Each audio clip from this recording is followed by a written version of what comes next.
frame up Kala for me, please? So I put her up on air for a second. Sure. Kala's the musician. Yes. Sure. Yes, that's fine. That's fine.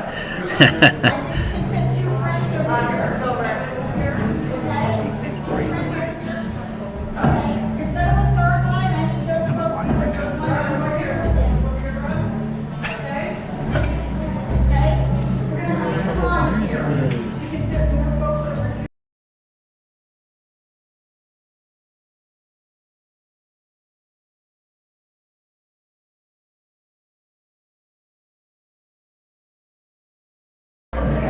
Why is it black?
I was just curious. I think she's listening at some point. She has to.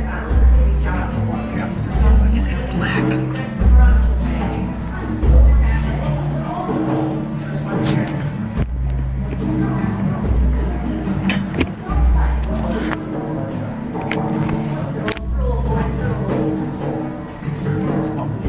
Dan, why wouldn't we be getting started in on the program right now? What's that? Why wouldn't we be getting the sounds? Oh, maybe this is off. Oh, It's off. okay. That might be why. What the hell? I'm not sure what happened there. That might be why I didn't have video. Secretary of the State stuff. So weird. Yeah. I didn't turn off Sure. Yeah, I think this is getting fed from. Well, yeah, I did mention to you at least. Yeah, it's that. coming. It's powering That's so on. weird. That makes me terribly nervous that just shut off like that. Especially if that's where we're getting video from. Okay, now it's back. Oh, God. No, I mean, I'm looking at the headphones and I think I'm gonna take an SDI out and feed this with the deck. That's making me nervous. I think that's making me nervous. That's a great idea. That is making me that nervous. is wild that I would just turn off like that. No, because it's not even like I mean, it's a good thought what you're saying, like, but where I'm plugging this in, now, not to make it close to that, and after you throw that down.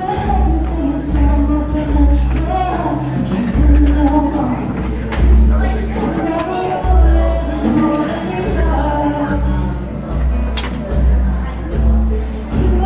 Yeah, it's coming off. Gotcha. Yeah, that's terrifying.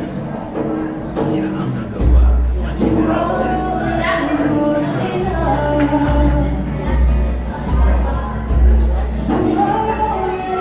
There's a small chance that you saved our show here that happened before versus during. So the time before the make that transition.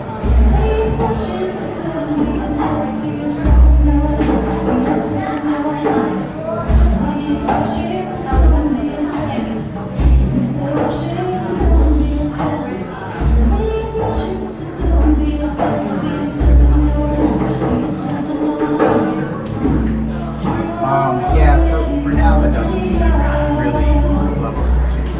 Yeah, it doesn't really matter. It's not important. It's just yeah, for now that doesn't. Then we'll have levels. Yeah. I mean, these are obviously set to where you're supposed to be.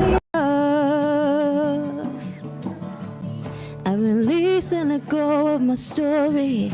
I never really needed it anyway. All I ever have is this moment, this moment, this moment. I release and let go of my story. I never really needed it anyway. All I ever have is this moment, this moment, this moment, this moment, this moment, this moment, this moment, this moment, this moment.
You are already more than enough. You are already more than enough. You are already more than enough. You are already more than enough.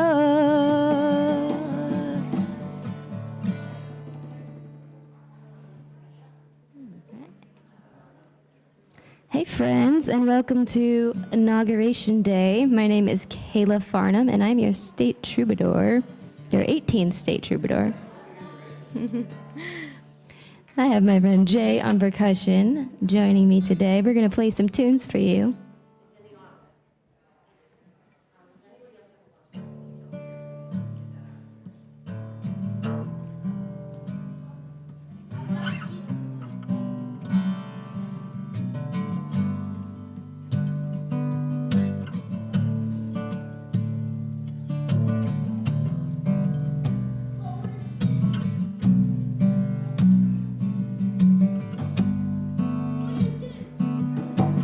I've been staring at the edge of the water long as I can remember, never really knowing why. I wish I could be the perfect daughter, but I come back to the water no matter how hard I try. Every turn I take, every trail I track, every path I make, every road leads back to the place I know, where I cannot go, where I long to be. See the line where the sky meets the sea, it calls me, and no one knows how far it goes. If the wind in my sail on the sea stays behind me, one day I'll know. If I go, there's just no telling how far I'd go.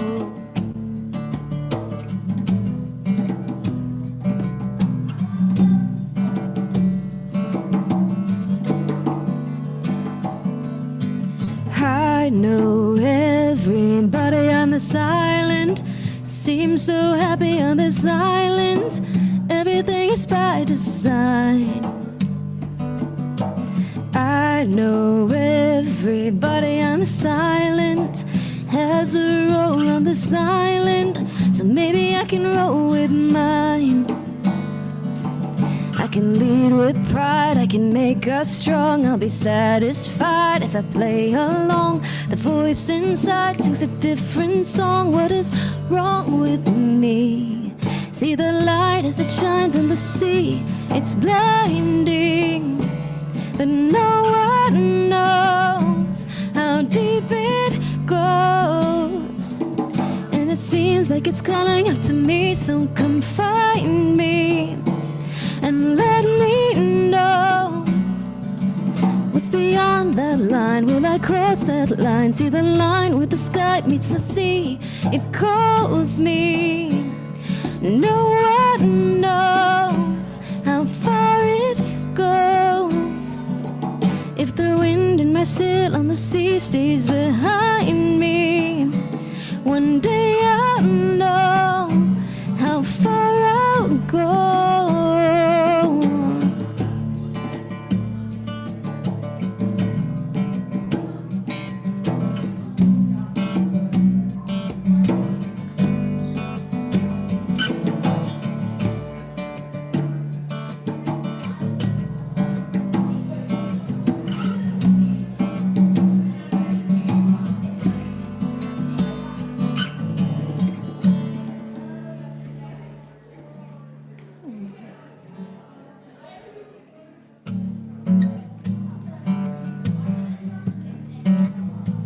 This is a little tune about growing up in the state of Connecticut.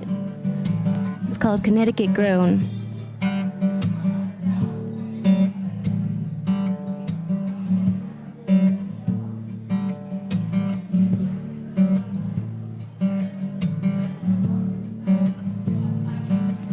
I grew up in the last Green Valley, where the hills roll to the Atlantic, and you can't see more than a mile up ahead till you reach the ocean vast.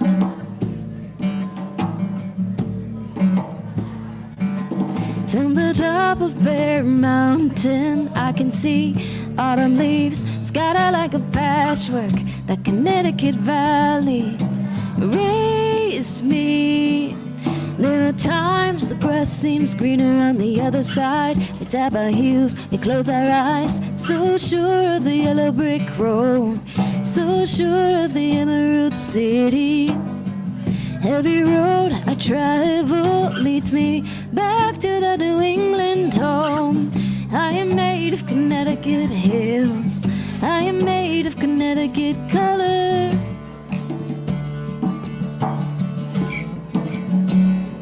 I've seen London Beach, Lake Michigan, Niagara Falls and Stonehenge. The Redwood Forest took my breath away at the end of the yellow brick road. No place I'd rather be, no place like home. I'm Connecticut grown. We've got Mark Twain's house, lake compounds, the Beardsley Zoo, Hammonasset State Park, Long Island Sound, the Mystic Seaport too. Lobster shacks, lighthouses, waterfalls, and even castles. I am made of Connecticut hills, I am made of Connecticut color. I've seen the palace of Versailles Mount. Well, good morning, everyone, and welcome to Connecticut's Old State House. We are so glad that you are here to celebrate the incredible students as part of the Connecticut's Kid Governor program who have so many wonderful ideas, who have come here today to share those ideas to make positive change in their communities. In a short while, we'll be heading across the hall into the courtroom here at the Old State House, where the Kid Governor-Elect Tessa and her cabinet will be taking their oaths of office. And then after that, there's going to be activities around the building in the comptroller's office next door and the Kid Governor's office, where students will be learning a lot about the three branches of government and speaking with dignitaries who will be present with us today. It's going to be a really fun and exciting day. To the members of the media who are here today, thank you so much for being here with us. The way we're going to order the event is I'm going to bring Tessa and her cabinet out. Tessa will come up, and each student, one by one, will present their platform and a little bit about themselves. And it'll be an opportunity for everyone to ask some questions of Tessa, and we'll take one or two questions for each cabinet member, and then Tessa will come back up for any. Okay? With that, if there is without any further delay, because I know you're all here for them, let me introduce our 2027 Kid Governor-Elect Tessa and her cabinet.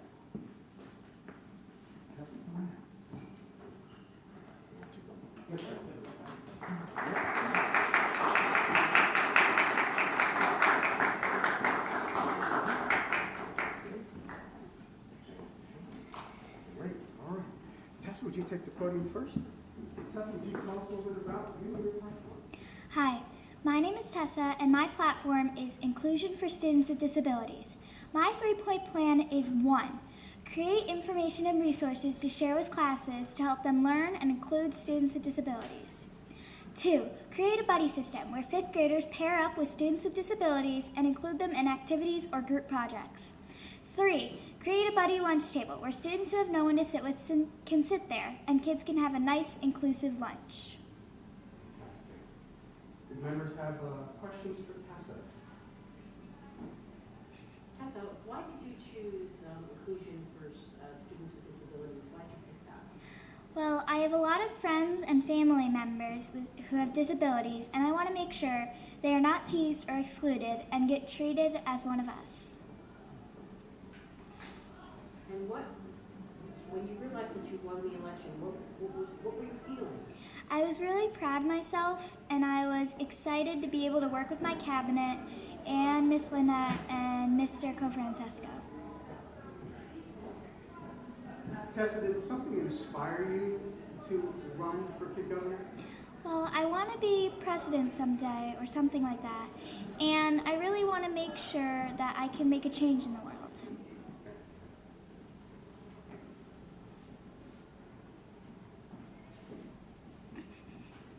Tessa, how about you've met your cabinet members today, and how do you think you can help them with their platform? I like to help them by helping them achieve their three-point plan, and that we can all work together to make Connecticut a better place. Fantastic. Well, thank you, Tessa. Appreciate that. Next, I'd like to invite Isla up to the podium. Isla, you please come forward and share about yourself and your platform. Hi, my name is Ida, and my platform is Screen Time. My three-point plan is 1, book clubs to help kids read books and get off of screens. 2, Screen-Free Week to help kids play outside and have fun and make new friends. 3, I'm going to organize a book buddy program where older kids can read to younger ones to help them with their reading skills, and the older kids can get role models. Isla, why was screen time important for you? Because when I go outside, no one is there. Like, I can't play with anyone. I don't know what to do. It's just boring. How's that make you feel? Really sad. And what inspired you to run for Connecticut's Kid Governor? Well, because I want to be like a senator or like a judge someday, and I just first start by running Connecticut's Kid Governor. Isn't that awesome? I would thank you so very much. Next, I'd like to invite Olivia forward. Hi, I'm Olivia, and I go to Glastonbury East Hartford Magnet School, and my platform is Pollution on Marine Life. My three-point plan is 1, raise awareness, 2, create signs, and 3 is plan community cleanups. Were you at the beach one day, and did you see something that maybe got you interested in the subject?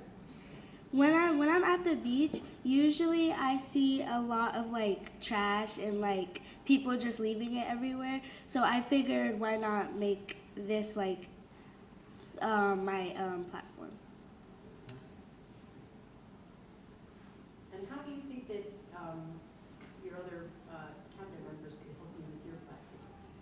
I think we can all help by like spreading the word and making sure everybody knows that like animals are getting hurt by all of the trash.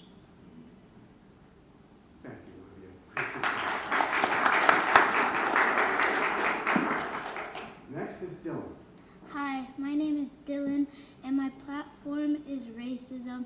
My 3-point plan is 1, learn, don't label. 2, see something, say something. 3, we all belong. Yeah, there's a clap for that. I saw a clap. Dylan, why is this topic important to you? This topic is important to me because I've seen people getting treated unfairly because of their race, religion, or background, and I wanted to change that. And what did you think when you heard that you were one of 7 who was going to run for Kid Governor? I was really excited because I was ready to help the 2026 Kid Governor Tessa and all my other cabinet members. Awesome. Dylan, thank you so much. Next, we're going to invite Myra to the podium. Hi, my name is Myra. I go to Center School and live in Ellington. My platform is social isolation. My 3-point plan is, number 1, start mixed up lunch day. 1 day per week, sit with someone new. It might be awkward at first, but who knows, your new friend could be sitting right next to you. And number 2, learning week. 1 student per week will be the star of that week, so kids will learn about that student's hobbies, culture, and stories. Number 3, included points. Teachers will give out points to students being inclusive by including others to chat, play, or be in groups together. Kids can cash in these points for mini awards to encourage kids to be inclusive. How did you feel when you found out you were going to be a cabinet member? I felt excited to meet new people and that I would be able to change Connecticut. Why is this issue so important to you? Because kids feel left out, and that can make them feel sad, depressed, lonely, angry, and feel invisible, and that's not okay.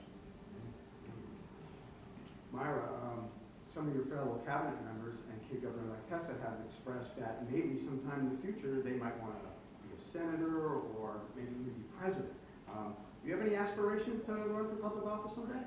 Yeah, I want to see where life takes me, and hopefully this is the first step to becoming in the office somewhere. Fantastic. May I please ask Nana to come forward to the podium. Nana, would you share with us your plan? My name is Nana, and my platform is anxiety. My 3-point plan is 1, create videos for kids to learn the symptoms of anxiety. 2, for schools to create a calm, safe place in a room in their school. And 3, for kids to make videos on physical activities that help anxiety. Very good.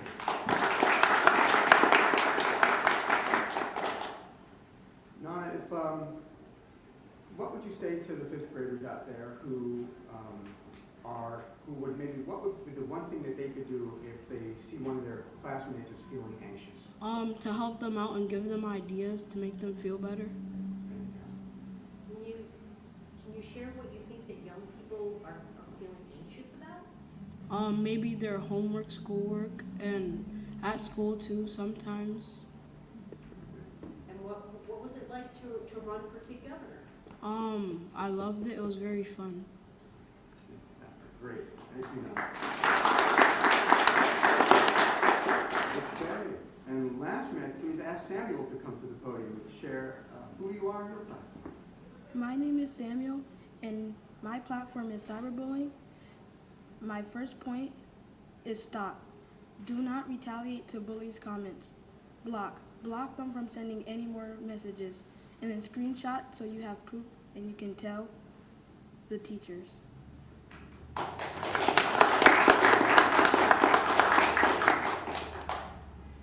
Why is this issue important to you?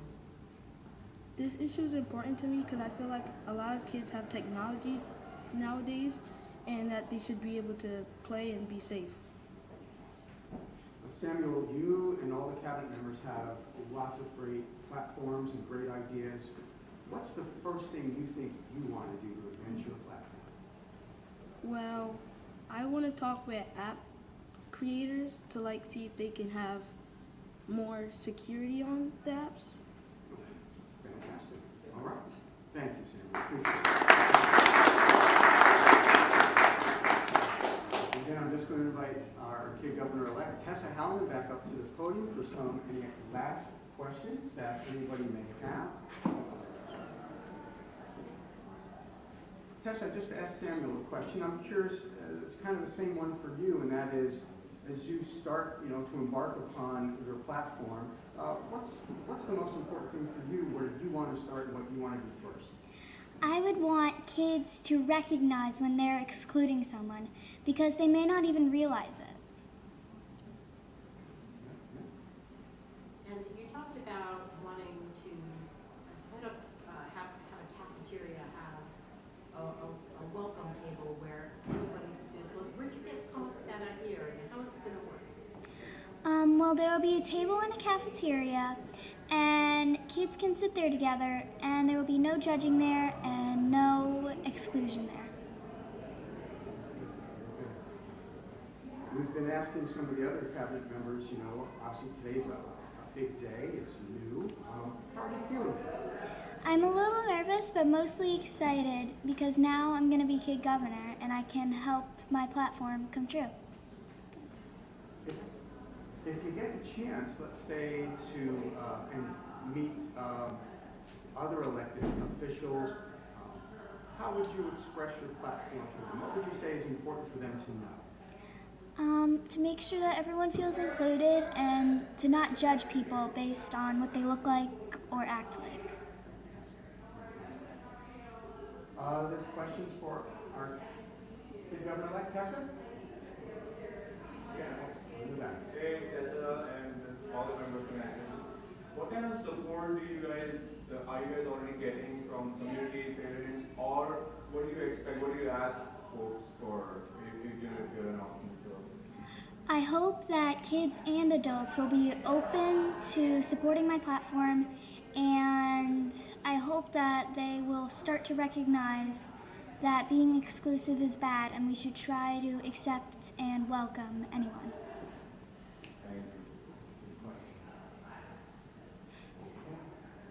Well, then with that will conclude our press conference. Thank you so much, Tessa. Go ahead and step on back. Yeah. Can we give them a hand?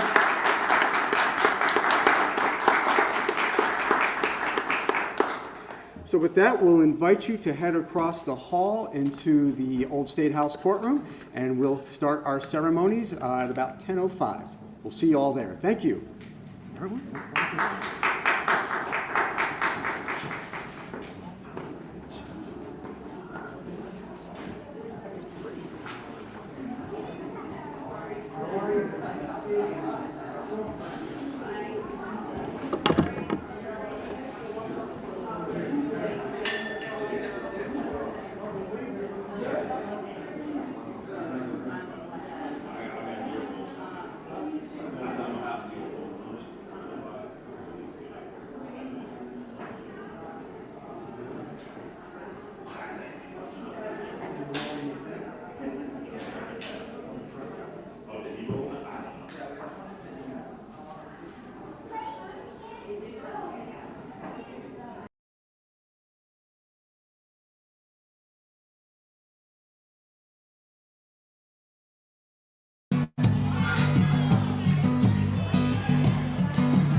Best day of my life, my life.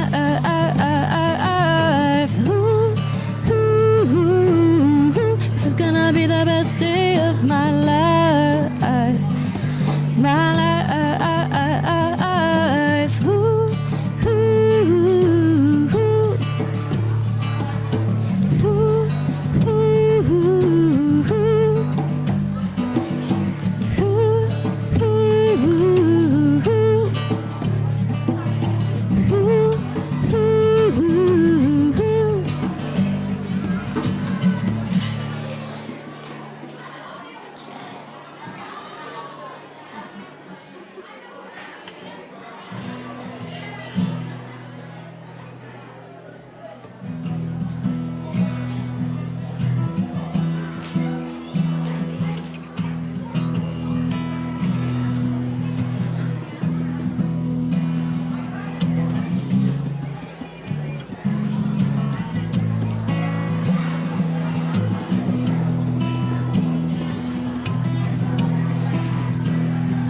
a small boat on the ocean, sending big waves into motion. Like how a single word can make a heart open. I might only have one match, but I can make an explosion. And all those things I didn't say are wrecking balls inside my brain. I will scream them loud tonight.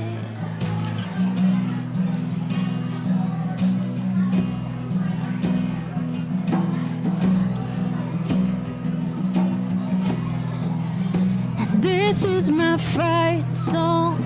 Take back my life song. Prove I'm alright song. My power's turned on. Starting out now, I'll be strong. I'll play my fight song. And I don't really care if nobody else believes. I've still got a lot of fight left in me.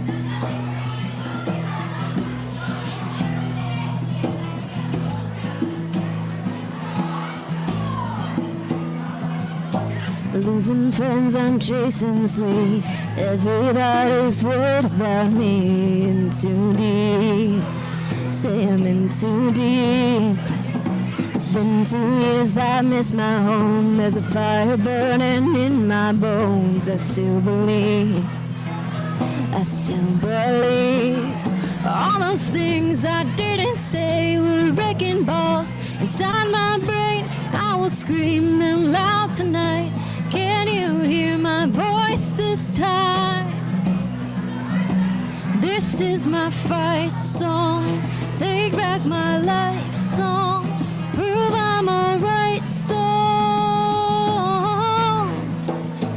My power's turned on. Starting right now, I'll be strong. I'll play my fight song. And I don't really care if nobody else believes. 'Cause I've still got a lot of fight left in me. A lot of fight left in me. Like a small boat on the ocean, sending big waves into motion. Like how a single word can make a heart open. I might only have one match, I can make an explosion. This is my fight song. Take back my life song. Prove I'm alright song. My power's turned on. Starting right now, I'll be strong. I'll play my fight song. And I don't really care if nobody else believes. 'Cause I've still got a lot of fight left in me.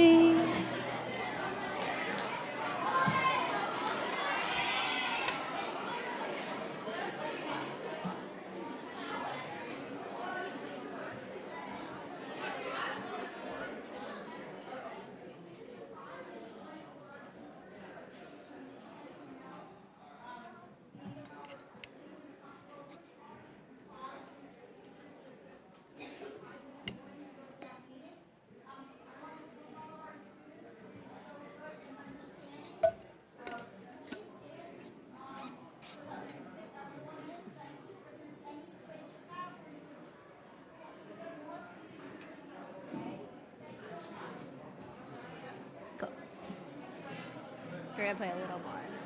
We're gonna play a little more and then, yeah. Yeah.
If you ever find yourself stuck in the middle of the sea, I'll sail the world to find you. If you ever find yourself lost in the dark and you can't see, I'll be the light to guide you. Find out what we're made of when we are called to help our friends in need. You can count on me like 1, 2, 3, I'll be there. And I know when I need it, I can count on you like 4, 3, 2, you'll be there. 'Cause that's what friends are supposed to do.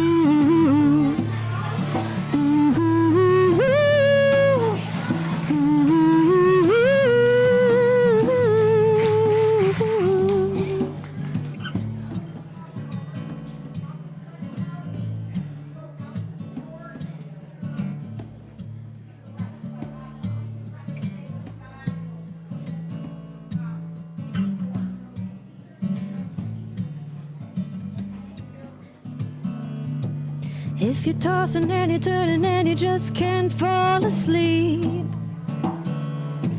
I'll sing a song beside you.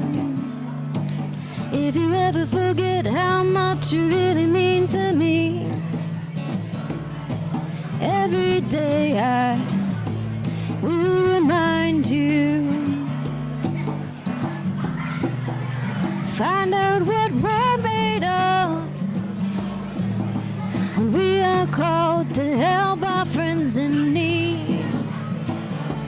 You can count on me like 1, 2, 3, I'll be there. And I know when I need it, I can count on you like 4, 3, 2, you'll be there. 'Cause that's what friends are supposed to do.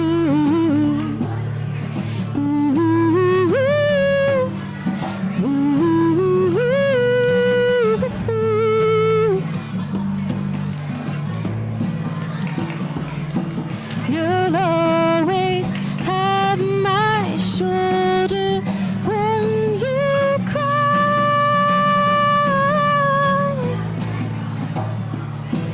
I'll never let go, never say goodbye. You know you can count on me like 1, 2, 3, I'll be there. I know when I need it, I can count on you like 4, 3, 2, you'll be there. 'Cause that's what friends are supposed to do.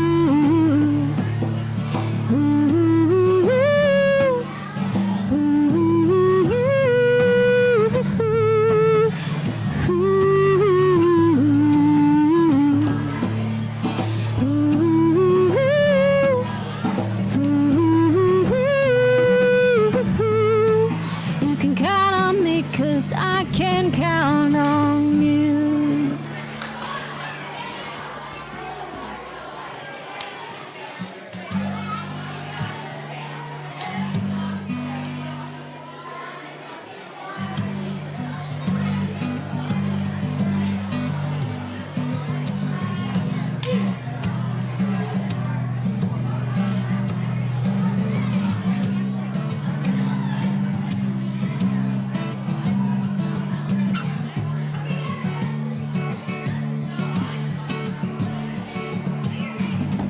You can be amazing, you can turn a phrase into a weapon or a drug. You can be the outcast, be the backlash of somebody's lack of love. Or you can start speaking up Nothing's gonna hurt you the way the roots do when they settle in your skin. Kept on the inside and no sunlight, sometimes a shadow wins. But I wonder what would happen if you say what you wanna say. Let the words fall out. Honestly, I wanna see you be brave with what you wanna say. Let the words fall out. Honestly, I wanna see you be brave. Just wanna see you. Just wanna see you. Just wanna see you. I wanna see you be brave. Just wanna see you. Just wanna see you. Just wanna see you. I wanna see you be brave.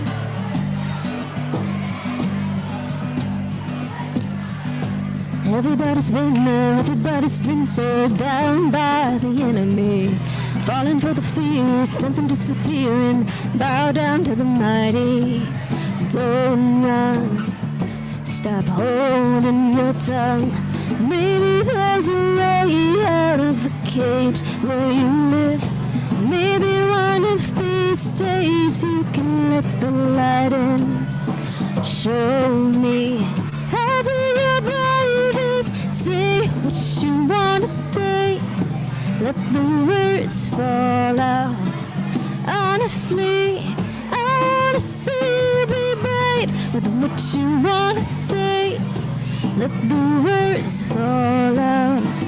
Honestly, I wanna see you be brave.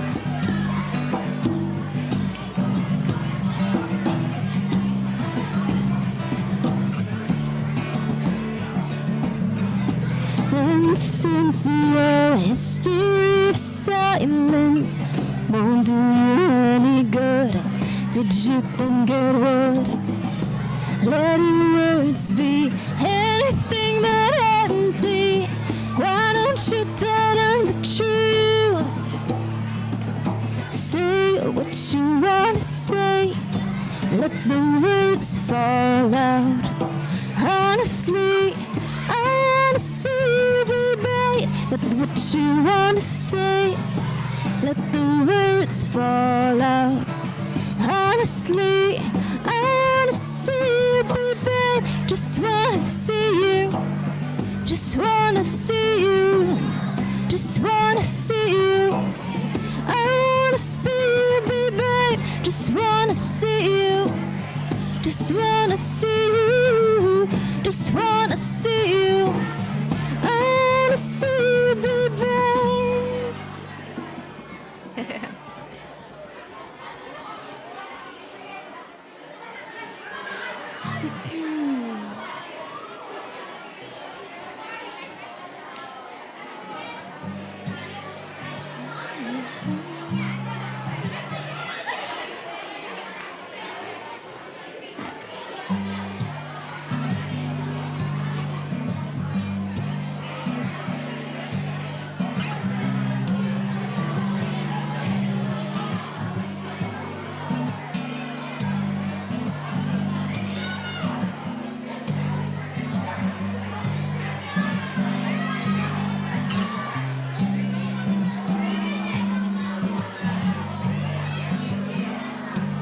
Don't worry about a thing.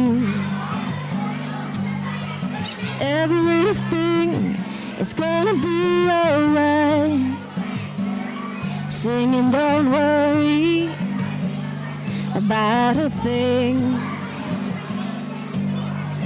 Every little thing is gonna be alright.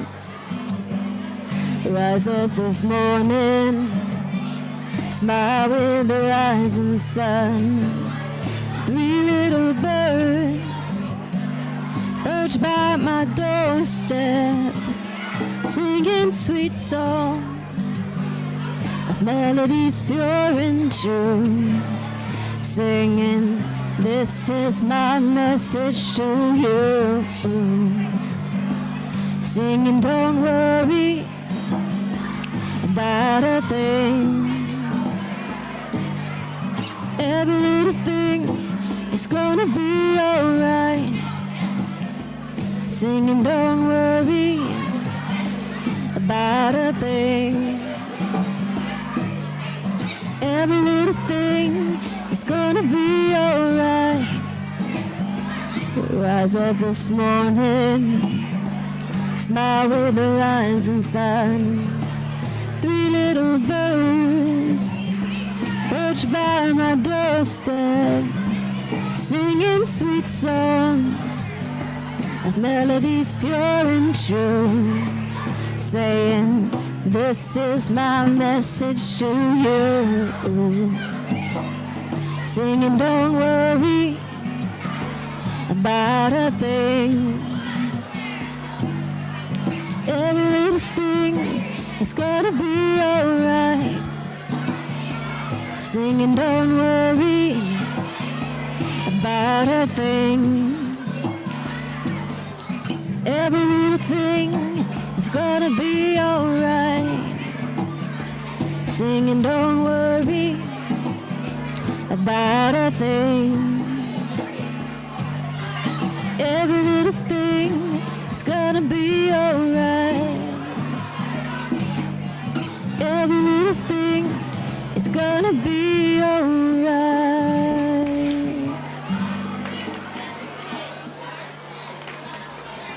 Okay. I think that's it.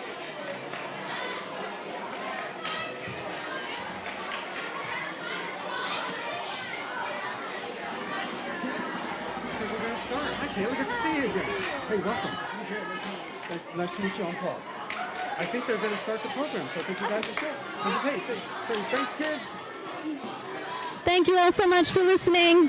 It was a joy to play for you. I don't think we're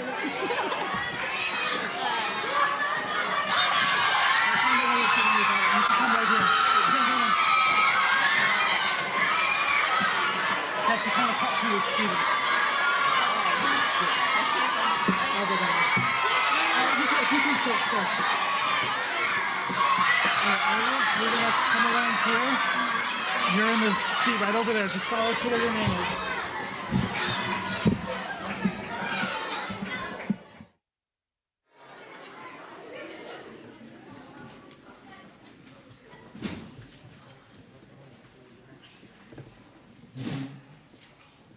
Welcome, everybody. We are so happy to have you here today. I'd like to thank Kala Farnham for the music that she has shared with us today to get things started. And now we have a welcome and some exciting things coming up for you. My name is Sally Whipple. I'm the Executive Director of the Connecticut Democracy Center at Connecticut's Old State House. And this building that you're in today is a fantastic building for many reasons. This year, it is 230 years old. And over the course of its life, it has served the state of Connecticut in so many ways. It started out as a seat of government with all three branches of government in this one building. This was the courtroom where a lot of trials were had, a lot of different activities, and it is a very important room in Connecticut's Old State House. But after it served as the state capitol and the state capitol moved across the city, this building served as a National Historic Landmark, and now it's a museum that people can come and visit so they can learn about Connecticut's great history and they can learn about Connecticut's Kid Governor because of the Kid Governor's office. And today we're going to welcome everyone online and in person to Connecticut's Old State House to join us for this, the Connecticut's 11th Kid Governor enter cabinet as they step into their special roles on this inauguration day. Today, we are celebrating these students along with nearly 70,000 Connecticut fifth graders who have participated in Connecticut's Kid Governor over the years and voted in the annual statewide election since we launched the program in 2015. These students, like you, have learned about state government, elections, and voting, and will use that knowledge to figure out how you can work together toward an even better Connecticut. These are all such important skills to have, and you are developing them, and that is a great promise for our future. This year, our Kid Governor and Cabinet will work with the Kid Governors and Cabinets of New Hampshire, Vermont, Nebraska, and Oklahoma to share ideas and experiences just the way adult governors do through the National Governors Association. All these students are supported by adults who value civic engagement and work hard to encourage young people to participate in civic life for the good of our state. These adults include our Connecticut's Kid Governor Coordinator, Linda Preston, and the director of our Kid Governor program, Brian Cofrancesco, who do so much to make this program happen. And we also thank our staff and volunteer colleagues at the Connecticut Democracy Center, and of course, the outstanding teachers who bring our free Kid Governor lesson plans to life in the classroom and engage their students in learning that will last a lifetime. I would like to thank the generous supporters and community partners who helped make Kid Governor possible, some of whom are with us today. Specifically, I'd like to thank the Galicki Family Foundation, the Connecticut Community Foundation, the Graustein Memorial Fund, David Allen Hospitality Group, and Victus Coffee. Thank you all of our supporters, for modeling the kind of civic engagement we are fostering through Kid Governor. So we have a lot of people to thank today. Students who have been involved, supporters who have helped, teachers, and of course, parents and friends and families who have really helped students learn about civic engagement. And now I'd like you to give a warm welcome to our MC for this inaugural event, the host of WFSB's Channel 3's CT26 Sunday Public Affairs program, Eric Parker.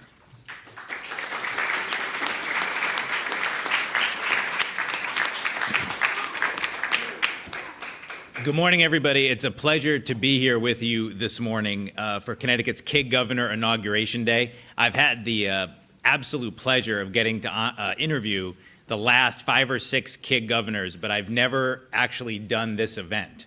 So I know from interviewing them how smart and sharp they are, but to see all of you here this morning, and I think all the adults who are up on the podium and everyone else who's watching would say, with all these smart kids who are participating in this program, our future is really bright here in Connecticut, and I'm so excited to be here with you today when we get to swear in your 2026 Kid Governor and the cabinet members. Whether you're watching online or you're here in person at the Old State House, we have a really fun day ahead for you. Before we begin our inauguration ceremony, I'd like to invite our current Kid Governor, Keudy Martinez, to come to the podium to lead us in the Pledge of Allegiance. After that, we're going to have Connecticut's 18th State Troubadour, Kala Farnham. She'll be performing the national anthem. And so you should please stand and remain standing until the end of the national anthem. Keudy, come on up and lead us in the pledge.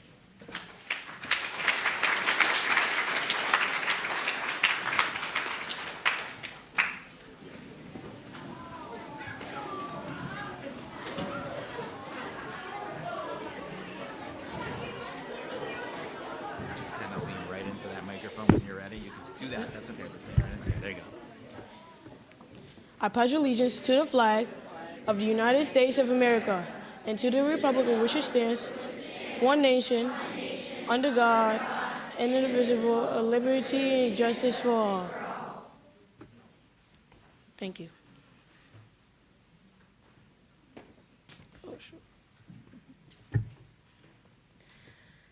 Oh, say, can you see by the dawn's early light what so proudly we hailed at the twilight's last gleaming, whose broad stripes and bright stars through the perilous fight o'er the ramparts we watched were so gallantly streaming, and the rocket's red glare, the bombs bursting in air, gave proof through the night that our flag was still there. Oh, say does that star-spangled banner yet wave o'er the land of the free and the home of the brave.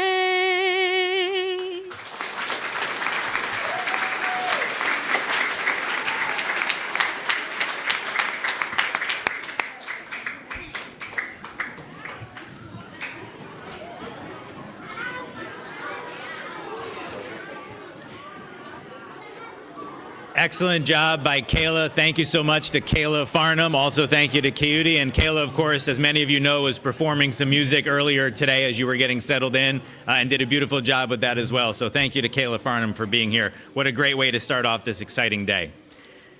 Today, we gather in this historic space to witness and celebrate the transfer of leadership between Kid Governor administrations. You'll hear from your outgoing Kid Governor, Keudy Martinez, Kid Governor-Elect Theresa Tessa Hallinan. You'll also watch as Tessa and her cabinet members take their oaths of office, and you'll get to meet the state dignitaries who are joining us for this special event. Later this afternoon, you'll connect with people who work in Connecticut's government, the three branches of Connecticut's government. They'll be answering your questions about their jobs, their responsibilities, and how the branches of Connecticut government work together and work with others. You'll also connect with your 2026 cabinet members and ask them questions about their platforms and goals for this year. Those of you who are here in person are in for a special treat. You'll get to meet Kid Governor Tessa and visit the Kid Governor's office in the historic room that served as the adult governor's office back in the 1800s. I hope this Inauguration Day empowers each of you to make a difference in your community and to make your voices heard on important issues that matter to you. We are here to recognize a group of motivated and passionate fifth graders who accepted the challenge of running for Connecticut's Kid Governor this past fall. They were the final candidates in November's statewide election, and today they begin their one-year term as your 2026 Kid Governor and Cabinet. I would like to ask each of them to please stand and wave to the audience as I call their name. First, sitting right here in front, your Kid Governor-Elect Tessa Hallinan, whose platform Everyone Belongs addresses inclusion for students with disabilities. Now for the cabinet. First, we have Isla Recchi, whose platform focuses on screen time. Next, we have Olivia Stoddard, who chose the issue of marine pollution. Next, Dylan Ellis, who is committed to addressing racism. Next, we have Myra Ruparel, who is focused on the issue of social inclusion. Next, we have Nana Apau, who plans to address anxiety. And Samuel Jones, whose platform focuses on cyberbullying. This cabinet will spend the next year working together to advance their platforms and support Kid Governor-Elect Tessa and her platform. Let's give them all one more big round of applause.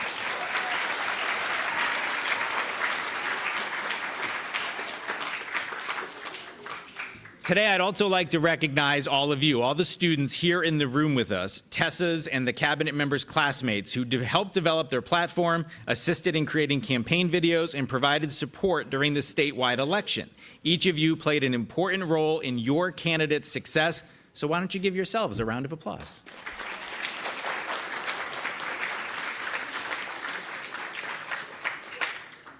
Some of the adults who are at the front here who are politicians will tell you, you have to have a good organization to win this stuff. So you guys did it for them. They owe you big time. So that's why you get that round of applause. Let's also give a big round of applause to all the teachers who are here with us, some of them sitting on the edges here, and many more who are watching online. Those teachers who are here, the ones who are watching online, they prepared lessons. They enthusiastically brought the Kid Governor program to their classrooms. And that is a big deal and a great thing for the state of Connecticut. I also want to commend the 44 other nominees who courageously ran for Kid Governor and the more than 10,400 Connecticut fifth graders who participated in this year's program. 10,400. Each of you played an important role in the statewide election. Let's have another round of applause for the nominees and all the people who participated.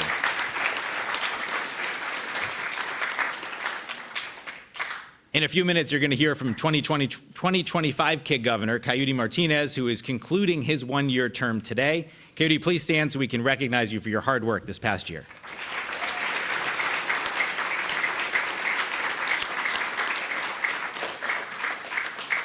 We are honored to have officials from all three branches of our state government here today to celebrate Kid Governor-Elect Tessa, her cabinet members, and all of you here in person and those who are watching online from your classrooms. These public servants have made the time and effort to participate in today's inauguration, and that is a testament to the value of civic education here in Connecticut.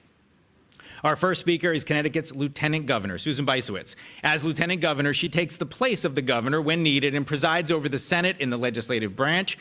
Please join me in welcoming Lieutenant Governor Bysiewicz.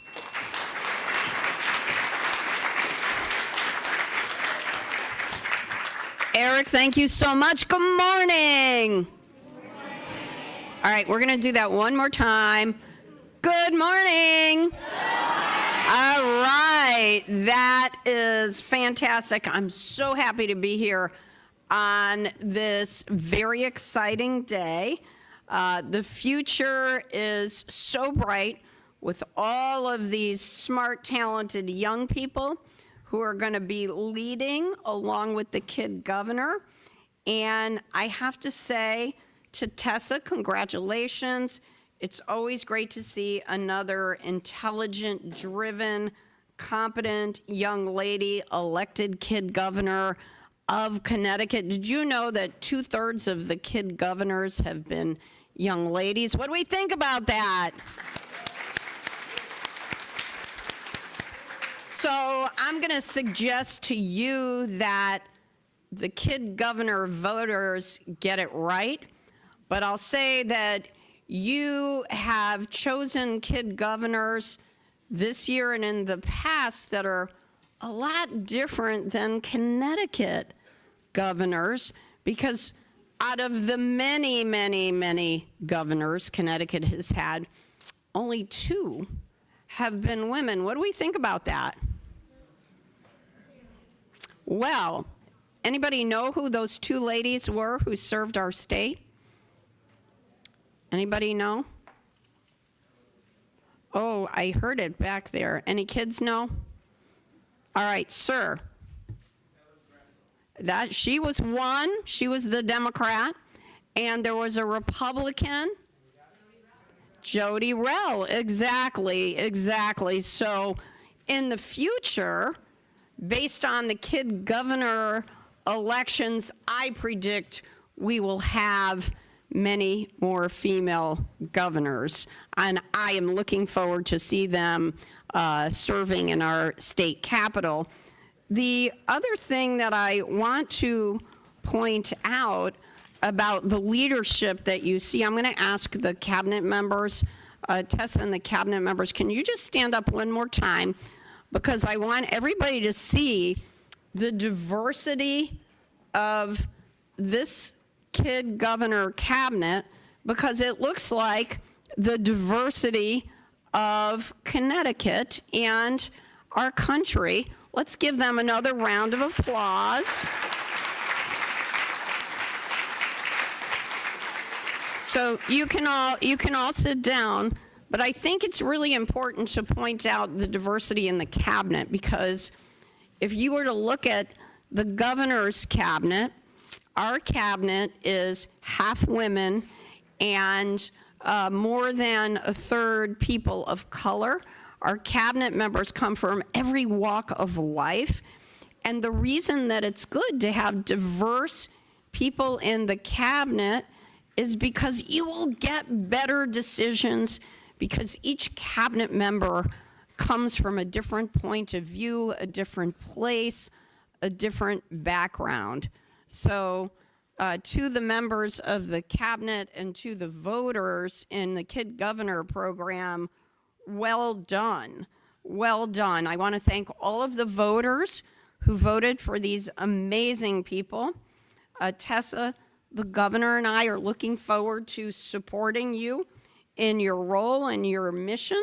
So feel free to call on us if you ever need any advice.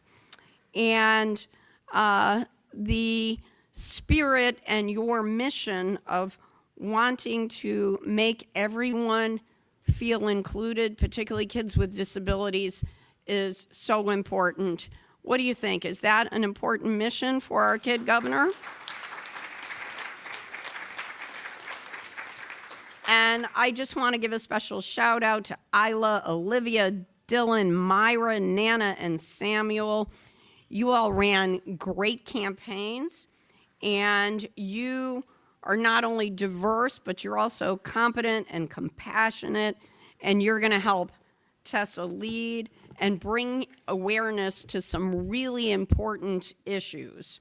So thank you for all of the things that you are going to do to make our state better. I also want to take the opportunity to thank our 2025 Kid Governor Keudy Martinez and his cabinet. Keudy has made a really big impact across our state over the last year. He's been speaking up about the importance of having safe and happy schools. Keudy, you have set a really great example for Tessa, and we are very much wishing you well in your next chapter. We thank you for your service. Let's give Keudy one more round of applause.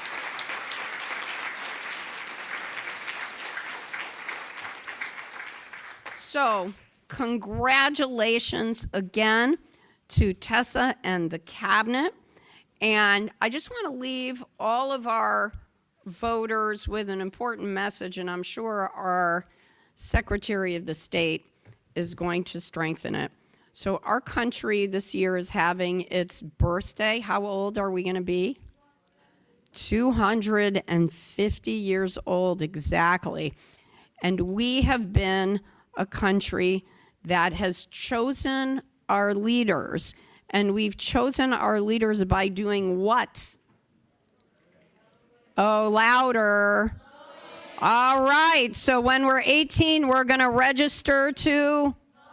Excellent. All right, congratulations, Tessa and the cabinet. Thank you so much for having me.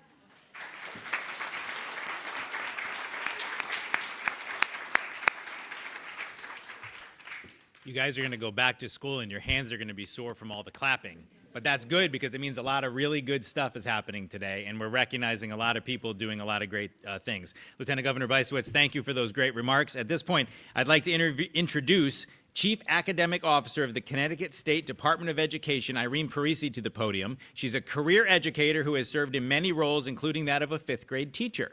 So you guys all have teachers, and then your school has a principal, and there's a superintendent. Irene is in charge of the whole thing for the state. She's the chief academic officer who's ahead of all those people. So come on up and give these guys a little advice. Irene Parisi.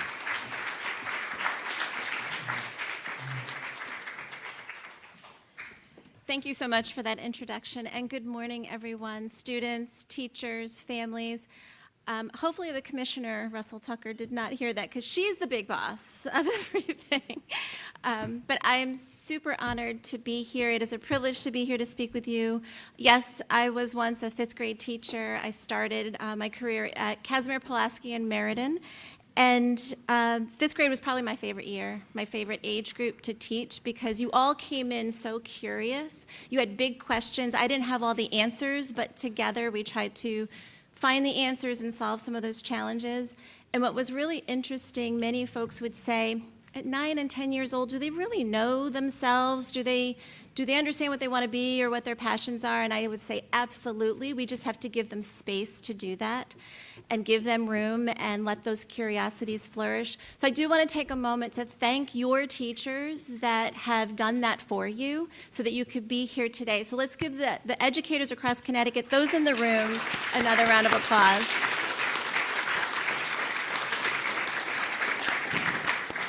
I appreciate that they are able to take that spark that they see in you and bring the resources that are provided by the Connecticut Democracy Center into the classroom. It's not easy, as much as all the resources are there, but they have to make time for that, make connections, and build those relationships with you and ultimately bring you here. I have been excited by reading through your platforms and everything that you stand for. You're taking on some big topics, like again, special education and inclusion, issues like screen time and cyberbullying, racism, marine pollution, anxiety, social inclusion. These are the very topics we're talking about at the State Department of Education. So we're trying to solve them too. So once you figure them out, let us know. We want to take your ideas and build upon them. We're really standing here in awe of you, and what that means is that you inspire us to do more, to be better, showing me that I need to do more and to be better, maybe go back to school, learn a few more things. You're really looking out at all of you. You maybe want to go back to the classroom and do some of these things. So thank you again to Keudy, and I had a chance to speak with him beforehand, and he said one of the things that really surprised him through his leadership this year are the relationships that he built with his cabinet members, and feels that they're very long-lasting and they'll follow through life. I know you can't wait for after this, right, so you can all get together. So hopefully, Kid Governor Tessa, you can forge those relationships with your cabinet, stay together, because those are the relationships that are long-lasting and stay with you for life.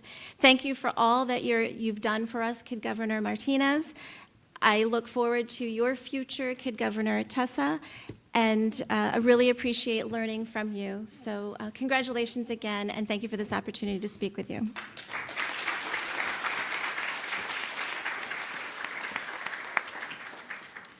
Thank you, Chief Academic Officer Parisi, and thank you for your hard work on behalf of Connecticut's students and educators. I'd like to recognize some of the other special guests that we have here today. I ask that each please stand to be recognized when I say your name. Secretary of the State, Stephanie Thomas. State Senator Paul Ciccarella, who represents Kid Governor-Elect Tessa's hometown of North Haven. Representative David Yaccarino, who represents Tessa in North Haven in the State House of Representatives. State Supreme Court Justice Stephen Ecker. In the audience, we have Kid Governor Keudy's family. You got to stand to be recognized. We can't clap for you if we don't know where you are. Where's Keudy's family? See, in the back, hiding in the back. Thank you, guys. Also, a longtime partner on the annual Kid Governor's poster contest, Jacqueline Ford from the Department of Children and Families. She's hiding in the back over there. North Haven First Selectman Michael Frieda. I just saw him right there in the back of the room. Kid Governor-Elect Tessa's principal, Tracy Considine. In the back corner over there. Superintendent of North Haven Public Schools, Patrick Stirk. And Kid Governor-Elect Tessa's family.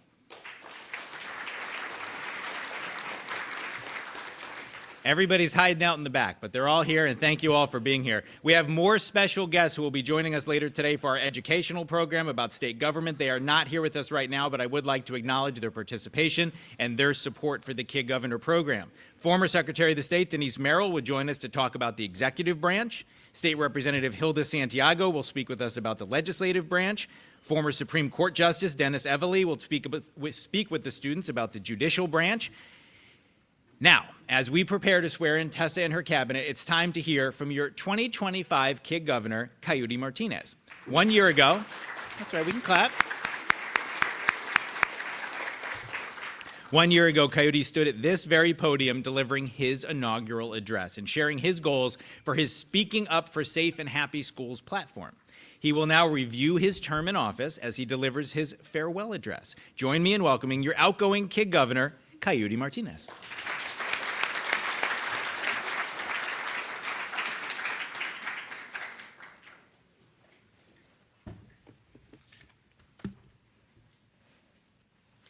Good morning, everyone. My name is Keudy Martinez, and it has truly been one of the greatest honors of my life to serve as a Connecticut's 2025 Kid Governor. As my term comes to an end, I feel a deep sense of gratitude, pride, and hope. This journey has taught me so much, not just about leadership, but about responsibility, teamwork, and the power of young voices. I came into this role with ideas, and I leave with growth, confidence, and memories that I will carry with me forever.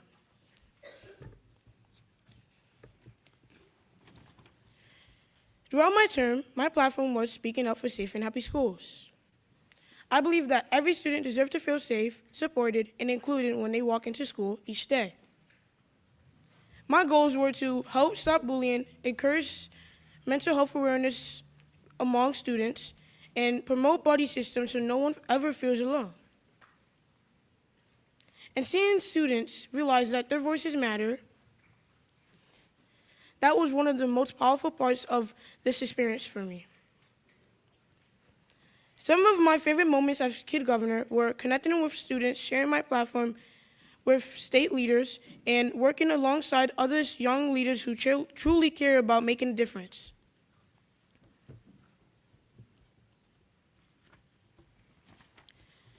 Those moments remind me that change doesn't start when you're older. It starts when you choose to care.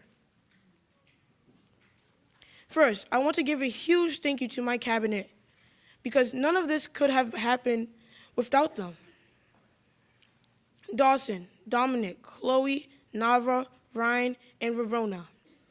Thank you for your dedication, your hard work, and your belief in our mission. You led with heart, supported one another, and showed that teamwork really looks like, what teamwork really looks like.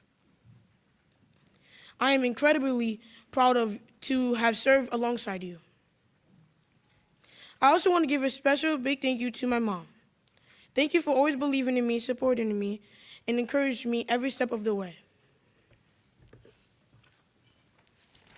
To my teachers at Chase Elementary School, thank you for guiding me, pushing me to be my best, and helping me shape the leader I am today.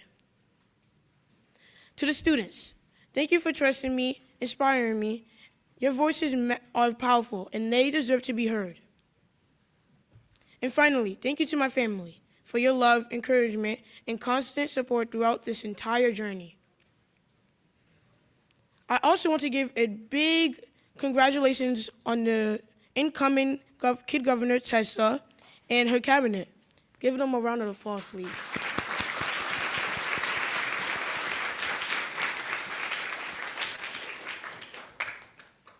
This is an incredible opportunity. Lead with confidence, lean on each other, and always remember that leadership is about service to others. As I step away from this role, I do so hope for the future, because Connecticut is being shaped by young leaders who care. Thank you for allowing me to serve. Thank you for believing in me, and thank you for reminding me that age does not limit leadership. Once again, my name is Keudy Martinez, your 2025 Connecticut's Kid Governor. It has truly been an honor. Thank you.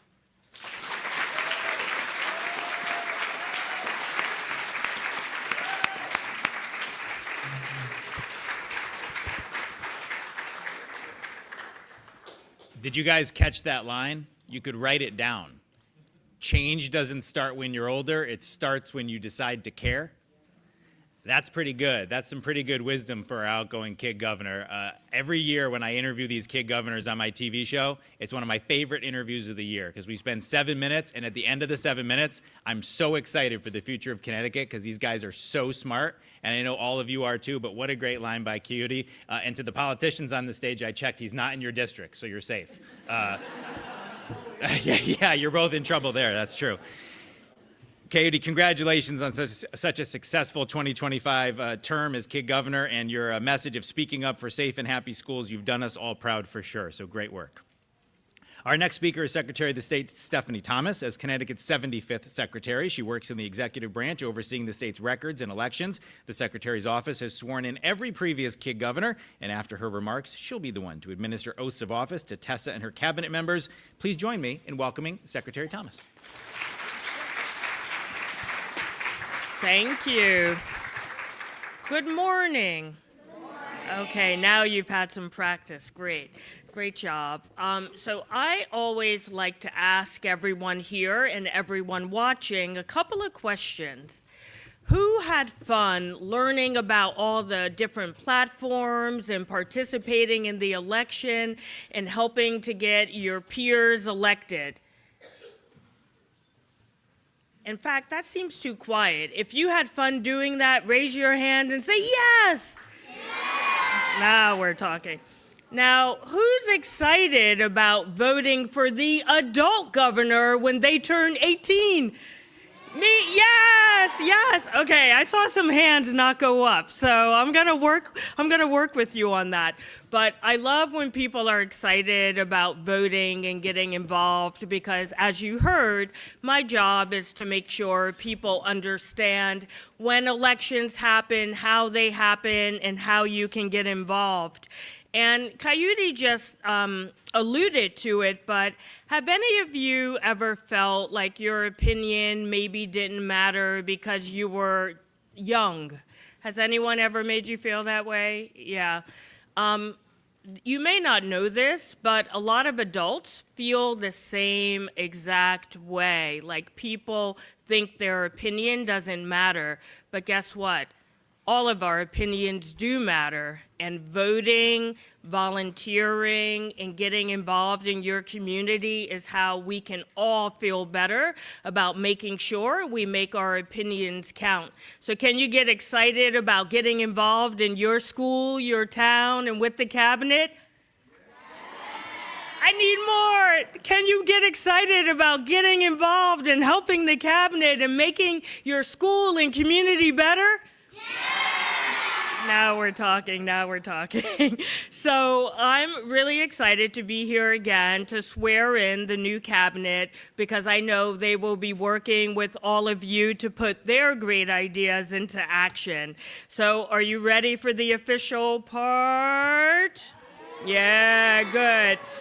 So before I ask everyone to stand and take their oath of office, I just want to say thank you once again to Keudy for his leadership and to his cabinet.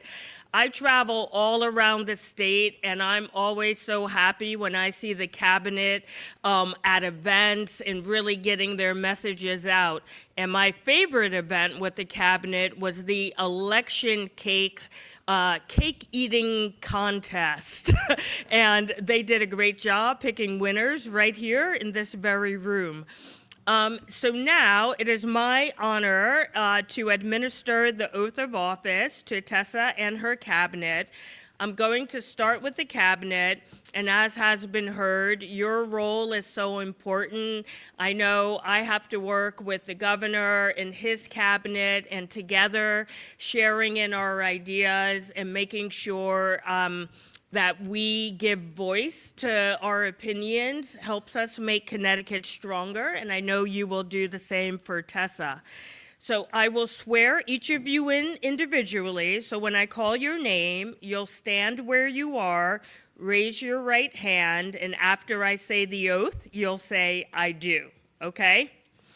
First up, we have Isla Raichi.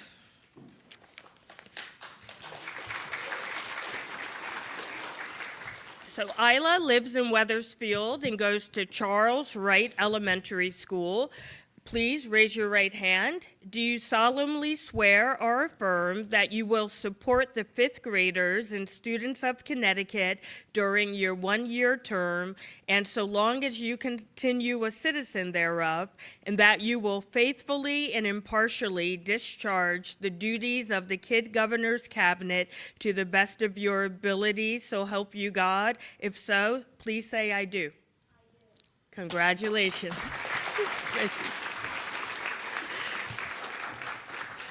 Next up, we have Olivia Stoddard,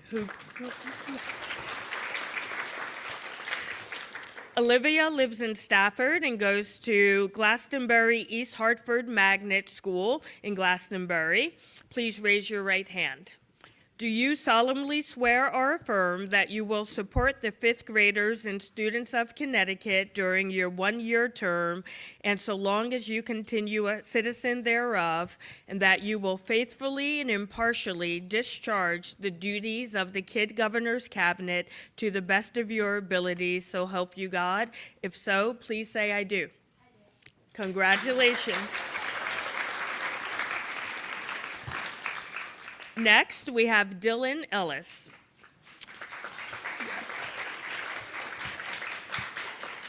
Dylan lives in the Broadbrook section of East Windsor and attends Creek Academy of International Studies Elementary School in South Windsor. Please raise your right hand. Do you solemnly swear or affirm that you will support the fifth graders and students of Connecticut during your one-year term and so long as you continue a citizen thereof, and that you will faithfully and impartially discharge the duties of the Kid Governor's Cabinet to the best of your ability, so help you God? If so, please say I do. Congratulations.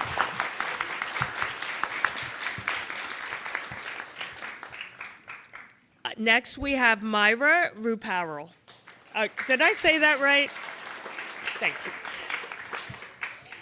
Myra attends Center Elementary School in Ellington. Please raise your right hand. Do you solemnly swear or affirm that you will support the fifth graders and students of Connecticut during your one-year term and so long as you continue a citizen thereof, and that you will faithfully and impartially discharge the duties of the Kid Governor's Cabinet to the best of your abilities, so help you God? If so, please say I do. Congratulations. Next, we have Nana Upal.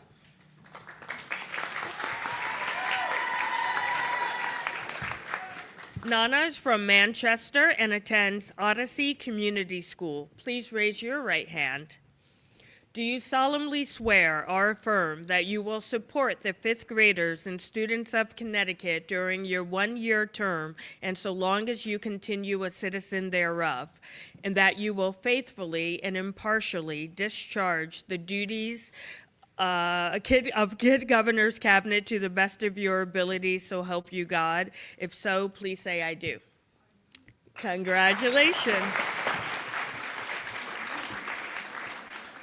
And last, but certainly not least, Samuel James. Samuel attends Renzulli Academy in Hartford. Please raise your right hand.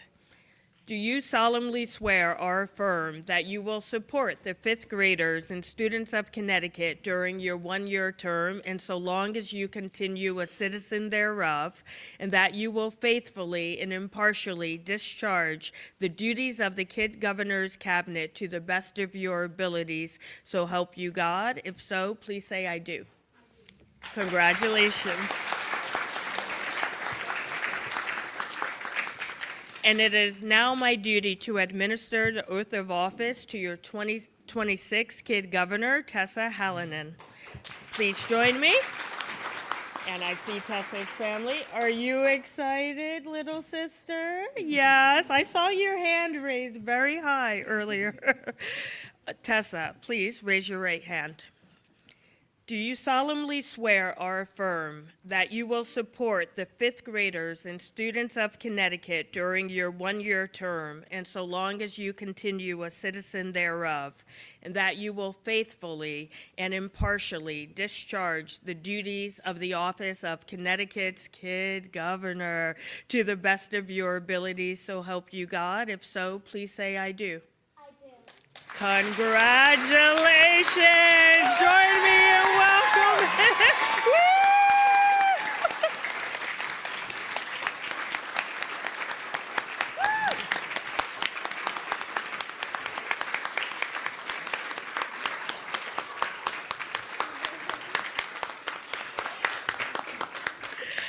It is now my honor to present you with the Kid Governor's sash, which is a symbol of your office. It's been worn by all of your predecessors: Elena Tipton, Jessica Broxham, Megan Kasparowski, Ella Briggs, Myra Stanfield, Reese Naughton, Makai Etienne Modeste, Ellie Mendez, Cristiano Alameda, and Keudy Martinez. You should wear this sash proudly when you address your constituents, make your public appearances, and participate in programs. There you go. Just put this arm through. Nope. Oh. Oops, sorry. Oh, I see. Sorry. See, we all need help. Doing things. Group effort. Your next Kid Governor, your current Kid Governor.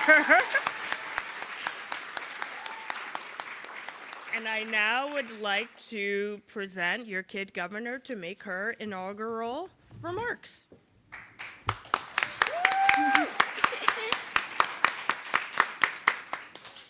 Good morning. Welcome students, teachers, community members, families, special guests, dignitaries, and everyone watching online. I hope you are having a wonderful Friday. I want to start out by thanking each and every one of you.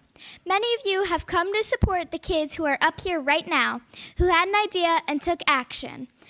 To every fifth grader who voted in the statewide election, this experience could not have happened without you.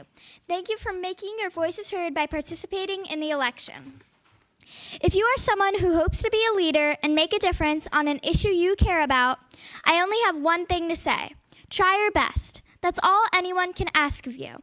Choose an issue that's important to you, try your best, and never give up. You have a big chance of reaching your goals. I would like to recognize my cabinet members, Isla, Olivia, Dylan, Myra, Nana, and Samuel. Their platforms are wonderful plans with steps that we can take in order to help make our state a better place. I hope that together we can make an impact on our schools, our communities, and the state of Connecticut. As you all probably know, I ran for Kid Governor to stand up and make sure students with disabilities feel included and welcomed. This is important because a recent study found that 3 out of 5 students with a disability are bullied. This means 60% of them are teased or excluded. This is something we need to recognize and change. My platform is called Everyone Belongs and has 3 steps we can take to create more inclusive environments for students with disabilities. First is to share resources about understanding disabilities for classes to explore together. On the 3rd of each month, I will share a blog post with links to videos and other resources that show students how others with disabilities are feeling, so they can understand their side of the story and learn how to accept and include them. Second, I will invite schools to create buddy systems to promote inclusion among kids of all abilities. This will create an opportunity for friendship between students. Finally, I will encourage schools to designate a buddy lunch table in the cafeteria, where students can sit if they feel left out or need a friend. It will be a nice welcoming spot where kids can have a nice inclusive lunch. During my term, I will be working with my cabinet and the Connecticut Democracy Center to move my platform points forward. Stay tuned for my upcoming blog posts, resources, and more. 5th graders, ask your teachers to look for information about my poster contest in partnership with the Department of Children and Families and CT Family Day this March. We are inviting you to submit artwork that illustrates how you and your family can welcome and include others who have disabilities so that everyone feels happy, safe, and like they belong. The details will be available in February. As I wrap up, I would like to end with a call to action. Parents, guardians, and teachers out there, I hope you will trust me and my cabinet members.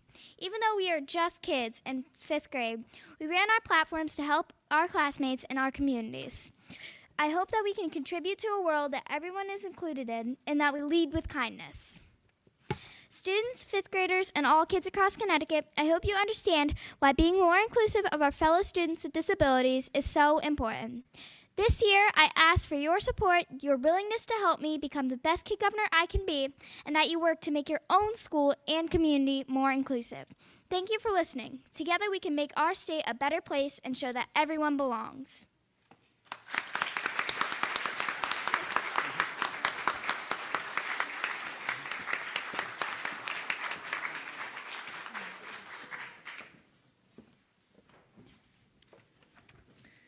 Tessa, congratulations. A great speech, and we can all see why you were elected as the 2026 Kid Governor. So congratulations to you, congratulations to your family, and congratulations to everyone who was here and got to be a part of this day, and to the cabinet members as well. Let's give Kid Governor Tessa and her cabinet one big round of applause.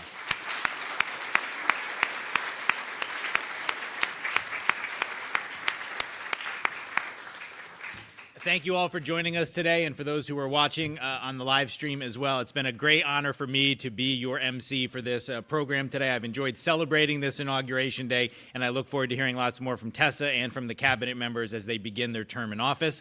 I know there's a lot ahead for you, so I want to turn things back over now to Sally Whipple, who will tell you about the rest of your day. Thank you all for having me.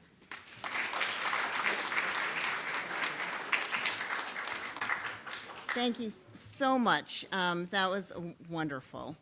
It was another outstanding inauguration ceremony, and we are so pleased to be moving forward this year with this wonderful cabinet and Kid Governor, and they have a lot in store for us this year. Now, in just a moment, I'm going to dismiss you one class at a time for lunch, but before I do that, I would like you to join me in showing our appreciation for Mr. Eric Parker for hosting today's inauguration. Thank you.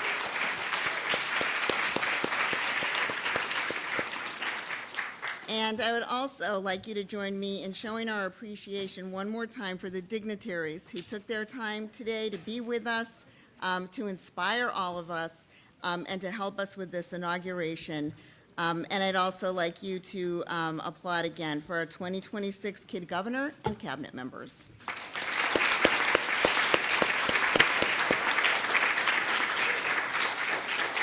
For those of you who are watching online, we hope you enjoyed this morning's inauguration ceremony. The celebration is not over, though. Tune in at 11:45 for Meet the Three Branches of Government, state government, where you'll hear from people who have been elected to or work in each branch of government. And at 12:20, you can tune in for Meet the Cabinet, which is a great conversation with the 2026 cabinet members. You'll learn about their experience running for office, their platforms, and how you can support their goals in your schools. So if you pause for just a moment, I will dismiss you for lunch. But first, again, thank you to our friends.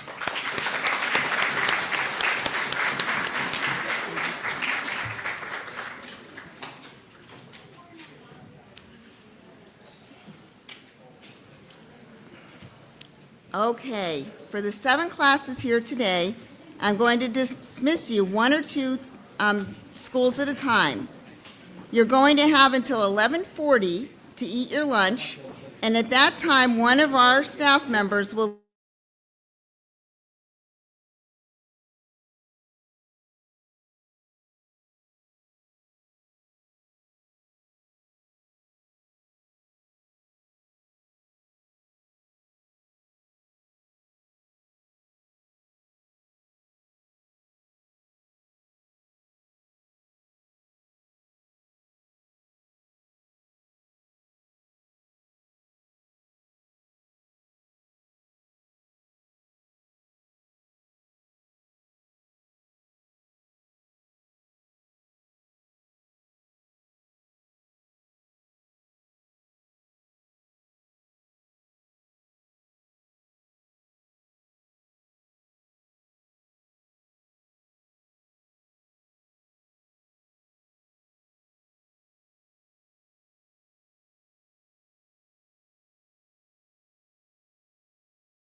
On.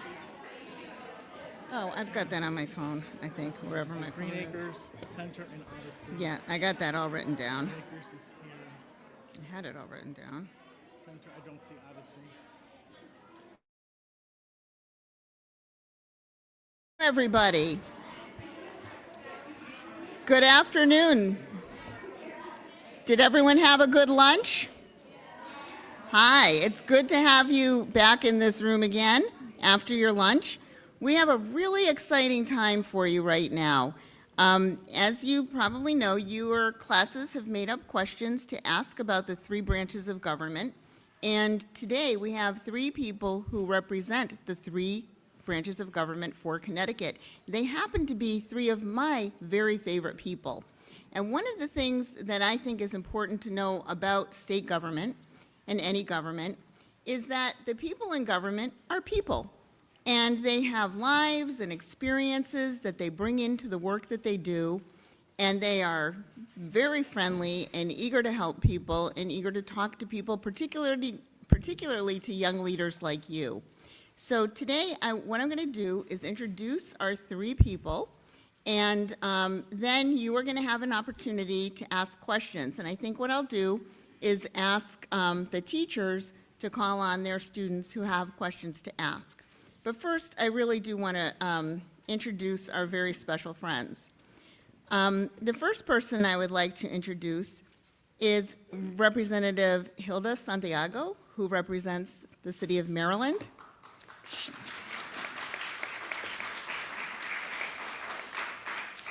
She is a member of the House of Representatives, and she is the Deputy Speaker Pro Tem. So we're very happy to have her here. The next person I'd like to introduce is former Secretary of the State and former House of Representatives member Denise Merrill. And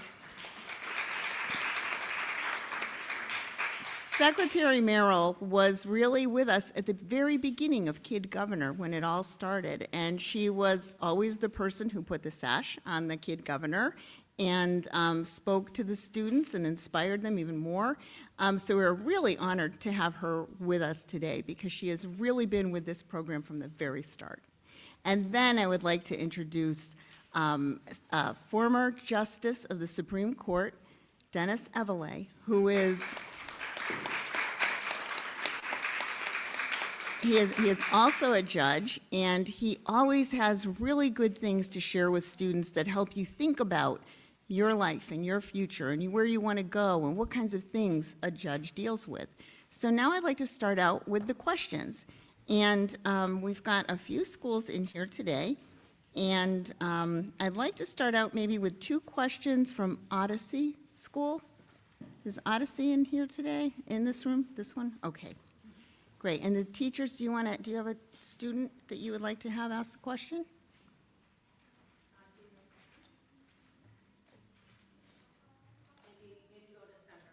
Okay, let's go to Center. How about Center School? Does somebody have a question? I think William can start.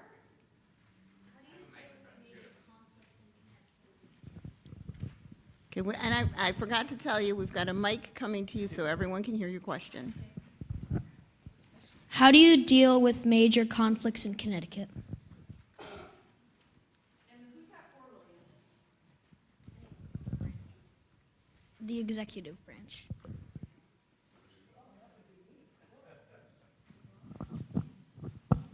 There, now it's on. Oh, ooh, that's loud. Hello. Nice to be here today.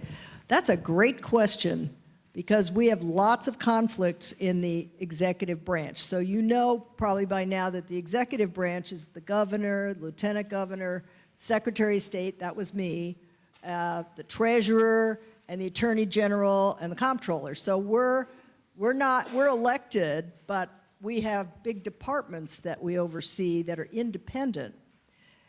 A lot of the conflicts in my office, which was the Secretary of the State, was about elections, actually. People would think that they should be allowed to vote or not to vote, and had lots of questions about that that came up in the towns. And we went through legal process. So if you had a question about voting, maybe let's say you got to a voting booth and your name wasn't on the list. And you thought it should be. You're like, I'm a voter. Why is my name not on this list? It might just be a mistake, but for whatever reason, somebody wasn't allowed to vote. They would come to our office and say, you know, why did this happen? What are you going to do about it? My rights have been abridged. I should have been allowed to vote. And so what we would do is we would send that to the proper legal authority, like the courts, and have them resolve what happened and whether this person really should have had the right to vote and it was they lost it for some reason. So those were the kind of conflicts we had in my office.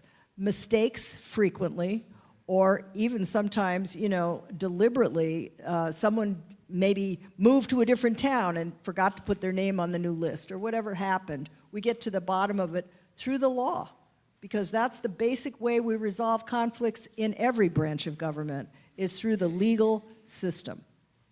Thank you very much. Justice Evele, did you have anything you wanted to add on to that, since the next step was you in that process? Okay.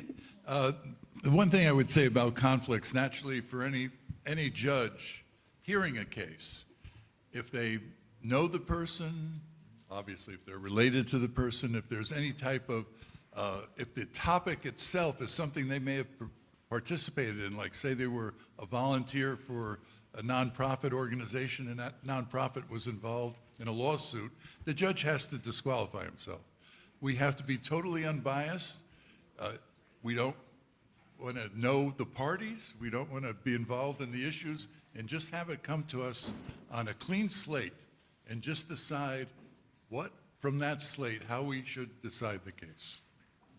Thank you. Good question. Thank you very much. And did you want to comment on that as well? Sure. Good morning. Buenas tardes. Buenas. I'm Hilda Santiago from Meriden. I'm a state rep. And some of the way that we resolve the conflicts in the General Assembly, there's 151 of us in the General Assembly that make the laws in the state of Connecticut. And there are 36, that's our House of Representatives here. And then in the state Senate, we have 36 senators, state senators, that represent you in the state legislature. So, for example, if there's a law that is put in by someone on either side and they want to change the color of the signal lights, for example, they want to change them from red to purple. And then they put in a bill so that the bill is debated. It could take 1 hour, it could take 2 hours, it could take 3 hours. And then each side represents their reason why they want to change the lights to the signals, or why they don't want to change the lights to the signals. So that debate goes on, and then we take a vote. And when the vote is taken, the bill that was brought out gets the most votes, then we could change the lights for the signals. I'm just giving you an example. We're not going to change them from red to green or yellow. Just an example. And then the bill is passed, and then we give it a date, like July 1st or August 1st of that year, that it will take place. So that's how we sort of deal with conflict in the legislature. Great, thank you very much. Let's go to Green Acres School now. Do we have a question, a student with a question from Green Acres?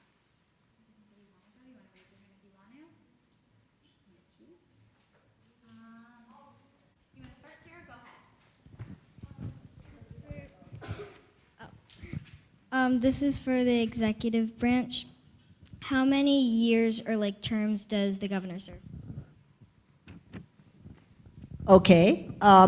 The terms for the executive branch, so there are 6 what we call constitutional officers. That means that job is written right into the state constitution, and they're every 4 years. So when you get elected by everybody in the state, not just one town or anything. And then you're in that office for 4 years. You can run again after 4 years, and again and again. And right now, you're seeing a governor run, I think this would be his 3rd term if he runs right now, right? So he's already said he wants to run again, so that would be his 3rd 4-year term. That's kind of a long time when you think about it. Anyway, yeah, that's how it works. Thank you. Now let's go back to Odyssey. Do you have a question from Odyssey?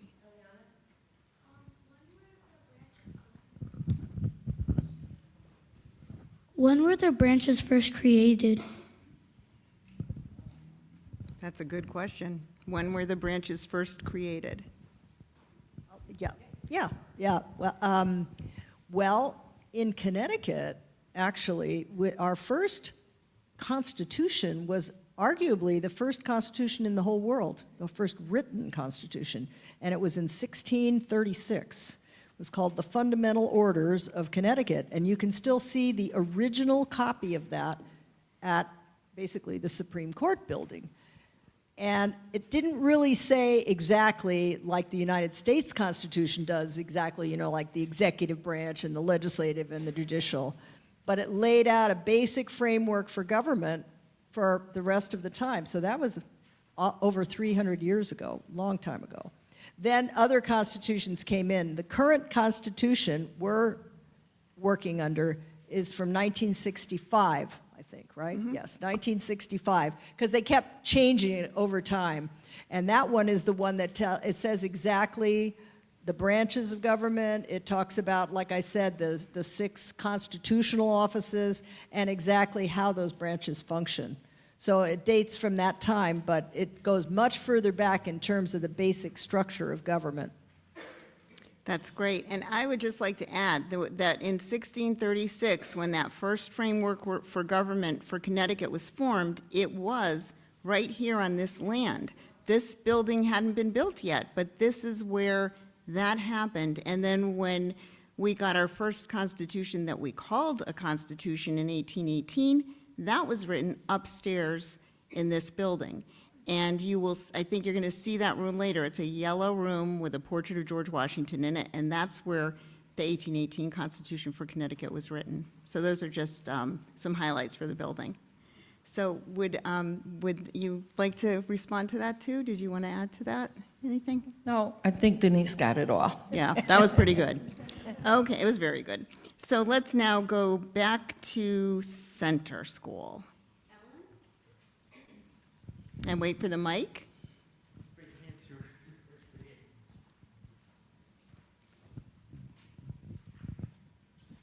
Is it hard to be working for a branch? If so, what is hard about it? Is it hard to be working for a branch? And if so, what makes it hard? Well, I can start off a little bit. Yeah, for everyone, yeah. I'm part of the legislative branch, and we get elected every 2 years. It's a lot different than the governor. The governor gets elected every 4 years. We get elected every 2 years because we do have a state constitution. We not only have a U.S. Constitution from Washington, D.C., that rules all over the 50 states, but we also have a state constitution. So the state constitution states that the Senate and the House in the state of Connecticut will be elected every 2 years. So we can't change that unless we put out a referendum for the citizens of the state of Connecticut to change that. So if I wanted to change it and I put in a bill that I said, well, we should get elected just like the governor, but we can't do that. Because if it's written in the state constitution, you have to put it out, again, for a referendum for people that can vote, and they will, let's say we put in that we want to change it for every 3 years, for example, then the citizens of the state of Connecticut that can vote will say yes or no, and it'll be on a ballot when they vote. That's the only way we could change it. So right now, it's every 2 years for us. Thank you. And we have to get elected. So we're running every 2 years. That is very challenging. Mm-hmm. Yeah, see, I was just going to say that what Representative Santiago is saying, it's really hard to run for election. And it's hard because you have to go ask everybody in your district to vote for you. And as you've just seen with this election for Kid Governor, it's not easy. You have to have a good idea. You have to be able to talk to people and find out what they are concerned about, not just you. It's about them so that they will vote for you. And if you have to do that every 2 years, that takes a lot of time because every state representative district has what, about 25,000 people? Something like that. So imagine trying to get a vote from 25,000 people. That's a lot of people. So what we do when we run for office is we go to people's houses and knock on their door and say, hi, I'm Denise Merrill. I want you to vote for me. And then you find out what they think about that, whether they agree with your ideas or whether they think somebody else should get elected, if they're paying attention. And you have to get their attention. A lot of times these days, people are watching TV. They don't necessarily know people like us who run at the state level, because we're on TV somewhat, but not like the national people. Everybody knows everything about President Trump, for example, but maybe not so much about the people right at home in their town that represent them. So that's why it's so important that you're here today, because you're going to learn about all this and pay attention, because these are people that really can change your life in many ways. So I just throw that in there. Thank you. As a judge, judges are not elected in Connecticut except for probate court judges. And we are appointed every 8 years. So every 8 years we have to go back for reappointment. In fact, I'm going back this year and next month for reappointment.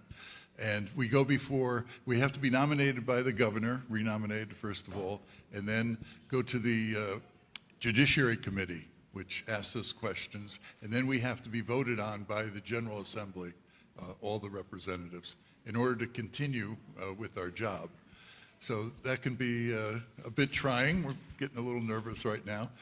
But I can tell you from my perspective, probably the two toughest things for a judge. When a judge is on trial, the trial goes all day, 5 days a week. And during the course of the trial, there are many objections to certain questions that are asked of witnesses. And the judge has to rule on those, for the most part, right away, without much preparation. If there's something really, really hard, they can take a break. But for the most part, they don't know exactly what's coming. And then there's objection. So during the course of a week, you might have 100 rulings that you've made in a minute or two.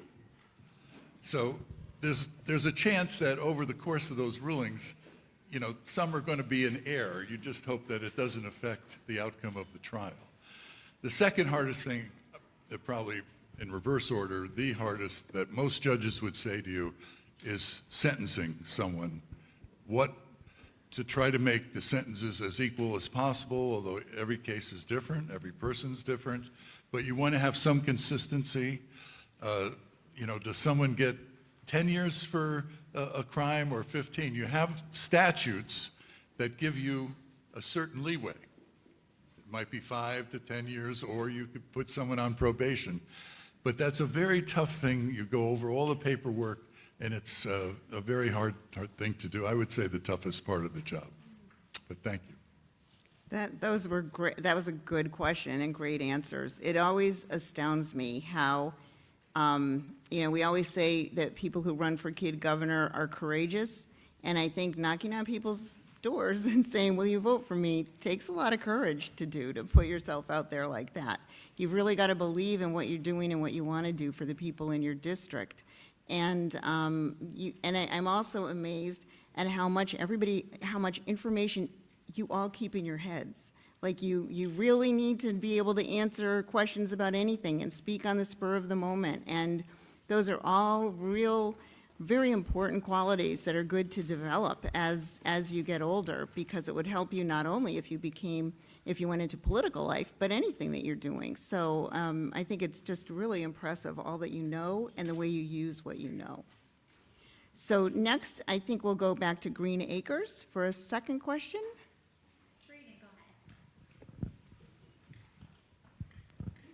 This is for the legislative branch. What is your favorite bill that you've worked on, and what is one bill that you're working on now? Let me see, there's so many bills that I worked on. I've been there for 14 years, so that means I've run 7 times in the last 14 years to get elected. Wow,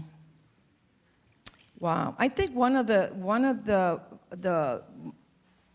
best bills that the favorite bill that I have is trying, and this is very controversial, is getting rid of plastic, and and to make the environment better, so that it's a good environment and it's a good world for you guys when you grow up. So we worked on getting rid of plastic bags in the legislature, and that took a couple of years to pass that bill, because again, you had controversy. People supported it, other people didn't support it. So in order to pass a bill, you have to have the majority of the chamber. So I can give you an example, like there's 151 of us, so you would need about 80 votes in order to pass the bill. But at that time, they also wanted to add straws. Anybody ever hear that they wanted to get rid of plastic straws and make them into paper straws? Some of the states already have passed that. So we've been trying to pass that for a long time. So they put that idea, because everything comes out of an idea. By door knocking and talking to people, when you go to Stop and Shop or Whole Foods, you talk to people that live in your district and they give you ideas on how to change the law. So and for that particular bill, we had the straws and we had the plastic bags. So some legislators didn't like the straw idea and other legislators didn't like the plastic idea. So what we did was we took out the straws and we passed the bill for the plastic bags. So that's why when you go to Stop and Shop or you go to a grocery store, you don't have plastic bags, because they just take thousands and thousands of years to get rid of in the environment. And it's messing up our environment, right? So we want to make it a good world so that it gets cleaned up. So we went to paper bags. So I think that was one of the best bills that I voted for and we introduced. Now, this year we haven't put in any bills yet. We won't be doing that until February. But I am thinking about, I am putting in a bill for energy, so some way that we can lower the cost of the electricity bills, because everywhere you go and people stop you, that's what they usually talk about, is you can't afford to pay these big bills for the electricity that we get in the state of Connecticut. So I am working on an energy bill in order to try to get rid of some of those taxes that your parents are paying for in order to pay for your utility bill. So that hopefully, and that'll probably take a couple of sessions, because you have an idea, but it doesn't mean that it's going to get past that first year or that first session. Sometimes it takes 2 years, sometimes it takes 3 years. Because remember, you have to get people to pass the bill and they have to sponsor the bill. So that's something that I'll be working on this session when we go back in. That's great, thank you. And that brought up 2 points that really struck me. One was the importance of compromise. You go in with one idea, and not everybody may like it, so you compromise. You say, okay, if we can do this, we won't do that, like you did with the straws and the bags, and that was really good. And then the other thing is patience, because a bill will go in this year, it may not pass this year, it may take a few years to pass. So patience is important too. So let's go back to Odyssey, and since we've just heard from the legislative branch, if you've got one for judicial or executive. Over here.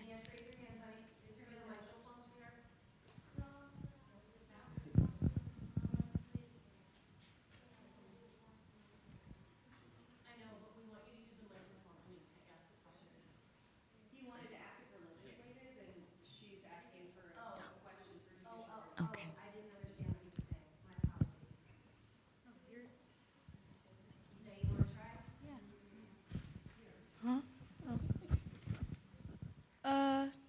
Which was the first branch, and how did you come up with it? What was the first branch, and how did you come up with it? Yeah. Well, the branches were all created at the same time in the Constitution. So you said it was a way of dividing power. Essentially, you had the executive branch was it's sort of like the president, but it's the governor in the state, right? And then you have the legislature who can pass bills, but the governor has to also sign them. And then you have the judicial branch, which is there to sort of take on the cases where there's an argument about how that law is implemented or put in place.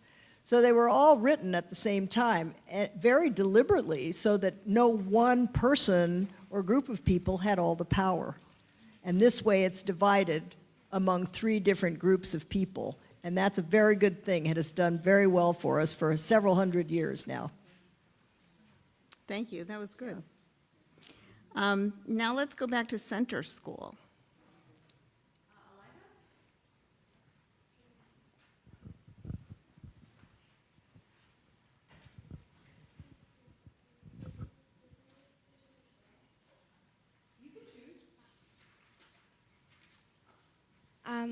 For legislative branch, how did you do your job and help during COVID? Wow, that's a very good question. I started being a state rep in 2012, and then we got elected, and we were able to vote in the chamber. We have a big, huge chamber, and you have to vote in the chamber in order to pass the bills. When COVID came around, it totally changed everything because you had to stay 6 feet away from folks. You couldn't have too many people in the chamber.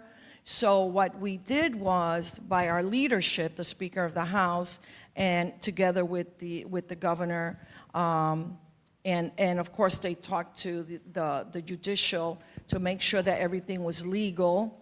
The state reps and the state senators were able to vote in their office.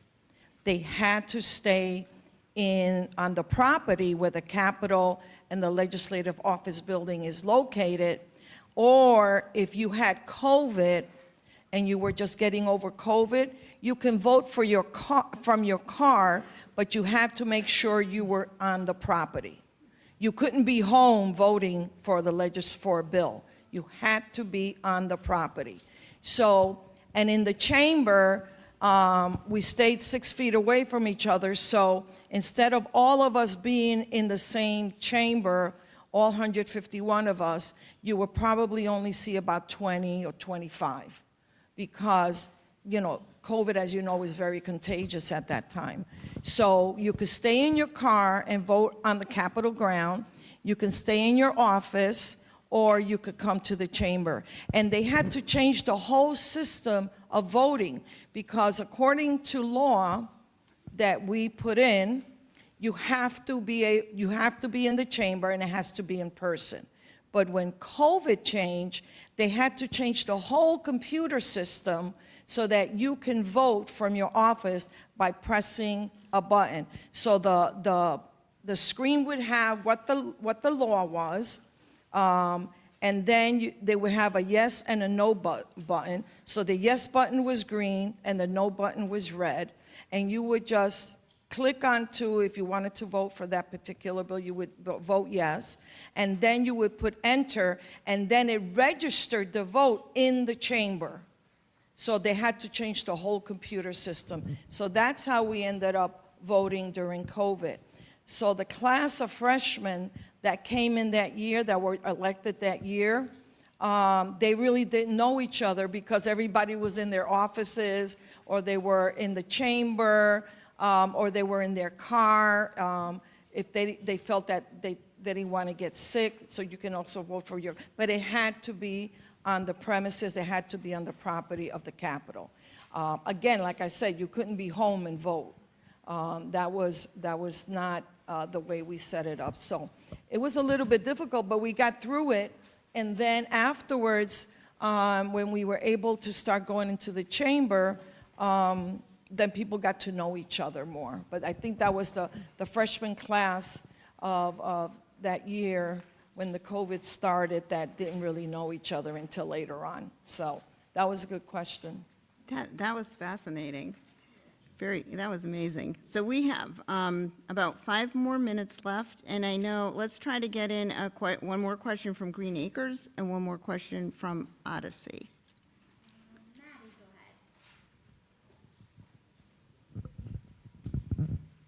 This is for the executive branch. When you were a younger kid, did you always have a dream of being part of the state government? Yes, I did, actually. Not directly, immediately, but I remember when I was very young, I definitely wanted to be a lawyer. And I think that's because all my friends told me I was a good talker. And I remember 8th grade, we used to do these predictions of what people were going to be when they grew up. And the prediction for me, and you voted, like your classmates voted on what they thought you would be when you grew up. And my classmates voted that I would be a female lawyer, which is pretty weird when you think about it, because I don't think I could have been a male lawyer, but I don't know. But that just tells you that at that time, it was still kind of unusual for girls to become lawyers. So I did become a lawyer, and then I worked a lot. I was a teacher, and I taught about law to young people, and I did something called law-related education, and I worked with lawyers and teachers to teach even kindergarten. You can learn about what your rights are. We used to have kindergartners, 5-year-olds, write a little classroom constitution showing what everybody's job was in the classroom and that kind of thing. So, yeah, from a long time ago, the law was my dream, I would say, more than even running for office. I never really saw myself running for office. Most girls didn't, frankly. Even when I was first elected 35 years ago, there still weren't very many women in office, and I became one of the first women leaders of the chamber. I was the majority leader. Very few women have ever become leaders of their party. So it's still an open door, but yeah, absolutely, at your age, I wanted to be a lawyer. Wow, that's great. So we have one more question, and I believe we're going to Odyssey. And I think it would be great to have a question for Justice Evele, because we have not asked too many judicial questions yet.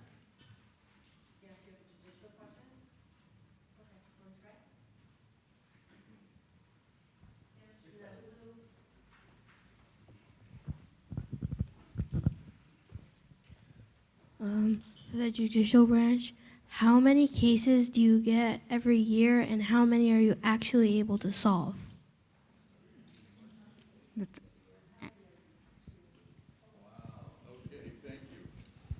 Well, I'm in the situation now where I do hear cases still in the appellate court. Those are probably, well, this month I'm doing 6 cases. So we issue a decision, it's only subject to the Supreme Court if they want to consider the case of reversing that. But I'm also doing pretrials, which are shorter versions that we try to settle cases. And I sit in New Haven on Monday, Tuesdays, and Wednesdays doing that, and I average probably doing about 10 to 15 a day. So I had to put on my application for reappointment how many cases I've heard this past year, and it didn't say how many trials, because trials are much longer. But I have actually heard about 1,000 cases last year. Wow. So, and out of those 1,000 cases, I don't have exact statistics, but and sometimes it didn't settle right away. Sometimes I had to bring them back 2 or 3 times, but about 950 settled. So. That is impressive. And if I could just add, just as a tribute to women and everybody who wants to go into a career in law, when I first started as a judge going on 28 years ago, there were 10 judges in Connecticut, women judges, out of, I think it was around 140. Now there are over 200 judges in the state of Connecticut, and it's almost even for men and women. It's about 100-100. So it's quite a dramatic show. Congrats. And I want to add that when I was in law school, the University of Connecticut had 5 students in my class who were women, and Now, if you do a survey of law schools throughout the country, there are more women in law schools than men. So again, here's to the women.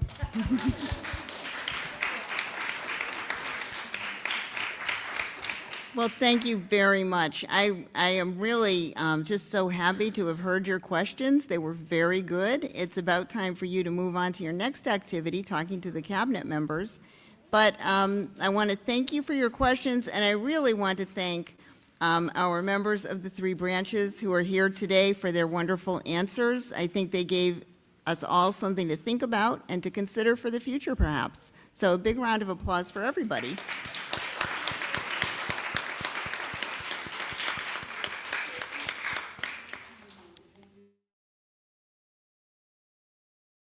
Leaders, Ms. Bojarski, Mrs. Dell, and somebody else.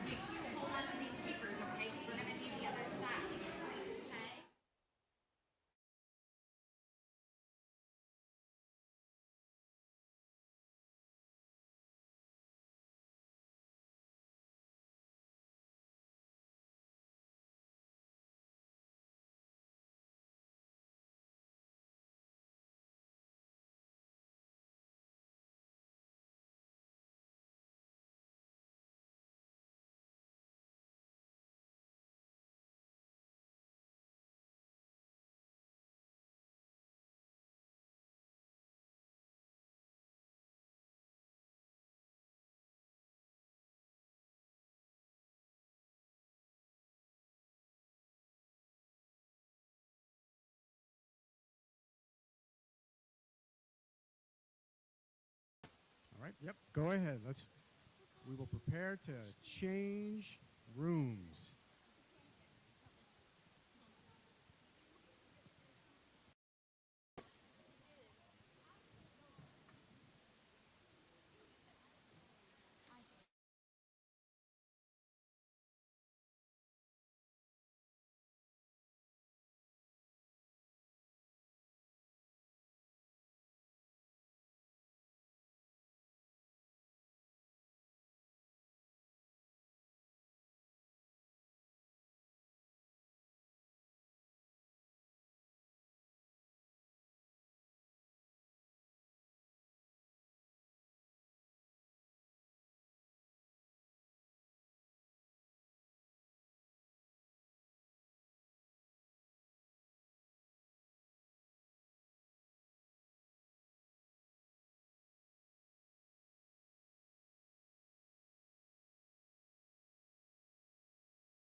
little sleepy. Anyone get sleepy after lunch? Not now? No, you guys are all excited. You're all excited. I hope you guys are excited too. You having a good day? I know, right? It's been a fantastic day. I mean, gosh, we've heard about so many incredible platforms, ideas, and ways to make them come to life. I hope you're feeling inspired by this group of people up here because they are inspiring. They're inspiring me, and I hope they inspire you to think about what you can do in your community to make a positive change just like they are. So my name is Mr. Paul, and I work for the Connecticut Democracy Center. And welcome to the Meet the Candidates program. Today we're going to give you an opportunity to ask them questions about their platforms and get to know them and their platforms a whole lot better. Before we start, I have just 2 rules to share with you.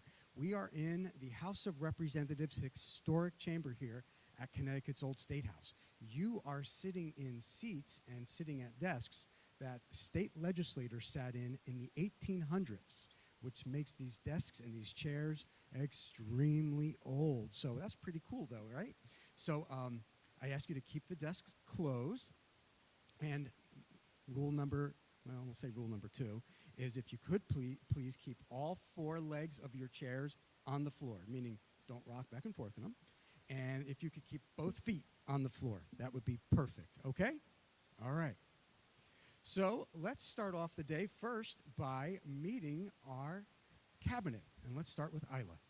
Hi, my name is Ida, and my platform is Screen Time. Hi, my name is Myra, and my platform is Social Isolation.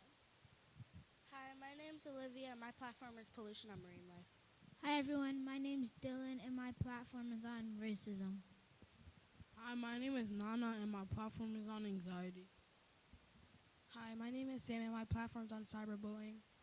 That's awesome. Can we give them a round of applause, please? These are great platforms. So today, as you have your questions prepared, what we will do is ask you to raise your hand, and either myself or Jesse will come to you with a microphone so that you could ask your question. And what we do is ask that you say who the question is for, so which of the cabinet members the question is for, and then go ahead and ask your question. Okay, everybody understand? You ready to jump in? All right, great, let's go. So, who's got the first question? Let's start with this side of the room, shall we? Okay. So, Dylan, have anyone been actually racist to you? Yes. Good question. Thank you for an honest answer. And you know what? Today, as our candidates are talking about their questions and giving their answers, you know what? It's actually okay to clap because there's a lot of good stuff going on here, right? It takes courage to answer these questions, and honesty is where it starts. Questions from this side of the room. I actually forgot. That's okay. You think about it. Is there somebody else on that side? Lana, why has anybody been nice to you? Yes. That's good. That's good. All right. We're getting warmed up here. Yes. You're fine. Myra, what made you decide to choose to help kids who experience social isolation? Probably that kids, when we're grouping up, playing games, or like team captain type related things, that they'll be left out because like they're different or they don't like have any friends, and then those differences make you feel sad, angry, depressed, lonely, and isolated.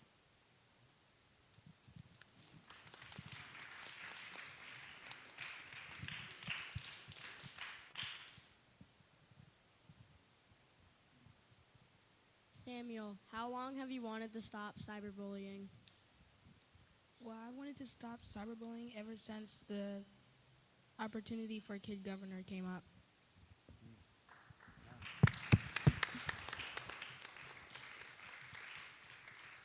Which I think means you never know when you're going to get an idea, right? sometimes ideas just come, and then it's what you do with them. I have a question for Nana. Was there somebody that inspired you to choose anxiety for your platform? That kids in my school, they're very anxious sometimes, so I wanted to pick anxiety to help them out. Wow. That's good.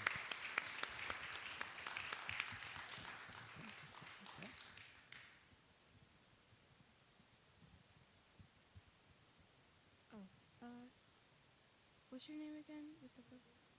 Olivia. What made you choose marine pollution? I chose pollution on marine life because I really like animals, and I figured out that a lot of animals are getting hurt. Good. Jesse, would you mind just grabbing that one in the back? I have a question for Samuel. What made you pick your platform in the first place? Well, I chose my platform because a lot of kids have phones nowadays, and I feel like everyone should feel safe while using them.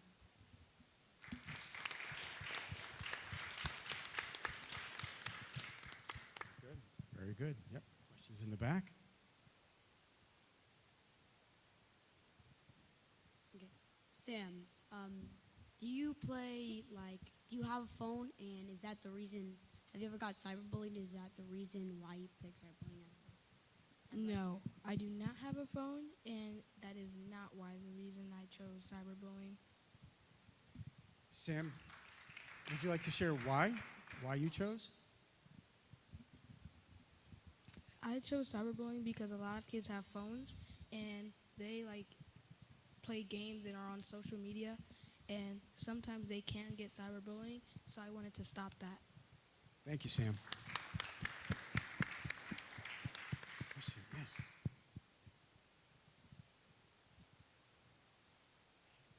I have a question for Samuel. Have you ever been on someone else's electronic and got cyberbullied before? Well, I have been on someone else's electronic before, but I've never been cyberbullied on someone else's. Good question. Yep. Good question.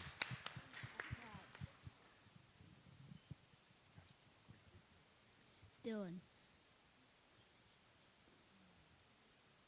Have you ever seen anyone else being racist to anyone else before?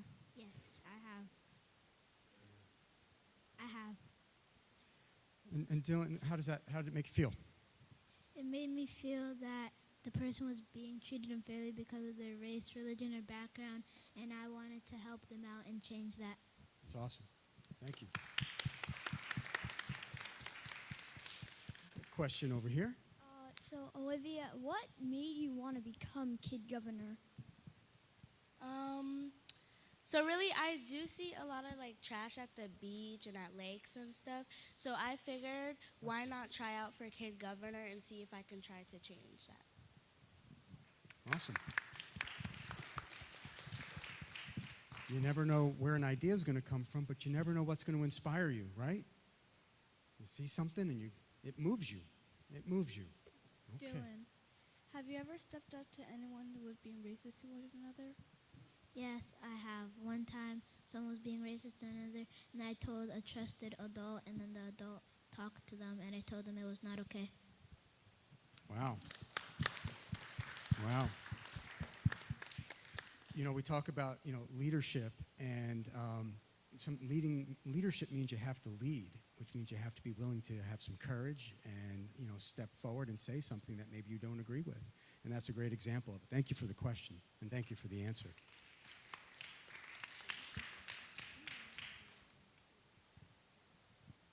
Myra, how does it feel to be a part of the cabinet? It feels exciting because I'm meeting new people and I'm going to get to change Connecticut. Yeah. This is for everyone. What are you most looking forward to doing in the cabinet this year? Great question. What are you most looking forward to doing with the cabinet this year? I'm most most looking forward to helping everyone with their platforms, especially the 2026 Kid Governor Tessa? I'm looking forward to enabling my platform, one of my parts of my platform. I'm looking forward to get a lot accomplished and to help Connecticut a better place. I'm looking forward to make Connecticut a better place. I'm looking forward to seeing that not a lot of other people are being left out. I'm looking forward to changing Connecticut and meeting with my friends. Awesome. Awesome. Wow. This one's for Isla. Have you and Samuel connected on cyberbullying and screen time together yet? No. But there's a connection there. That's a great observation, and that's how the cabinet members can actually help each other's platform. Great suggestion from one of your constituents. I knew she was going to ask me a question. How did you guys create your 3-point plan? I created my 3-point plan because our teacher told us to do something that challenged us, and I thought that it would challenge me and it would really get out in Connecticut and make Connecticut a better place.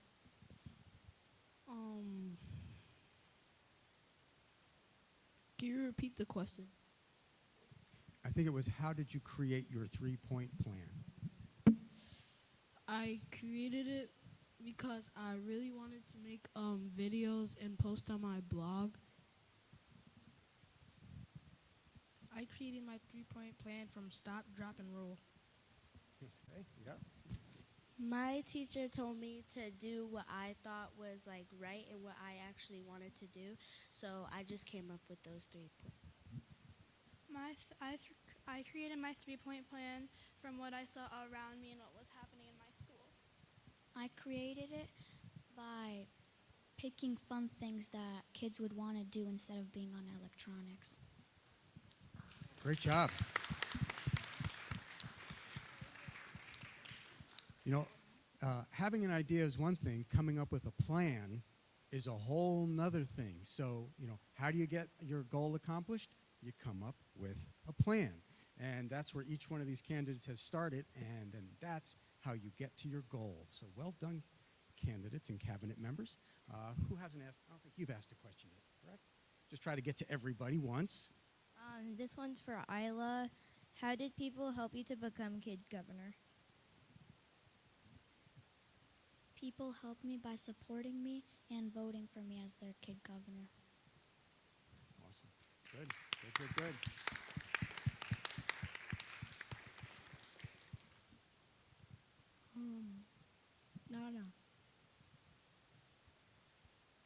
What made you choose your platform?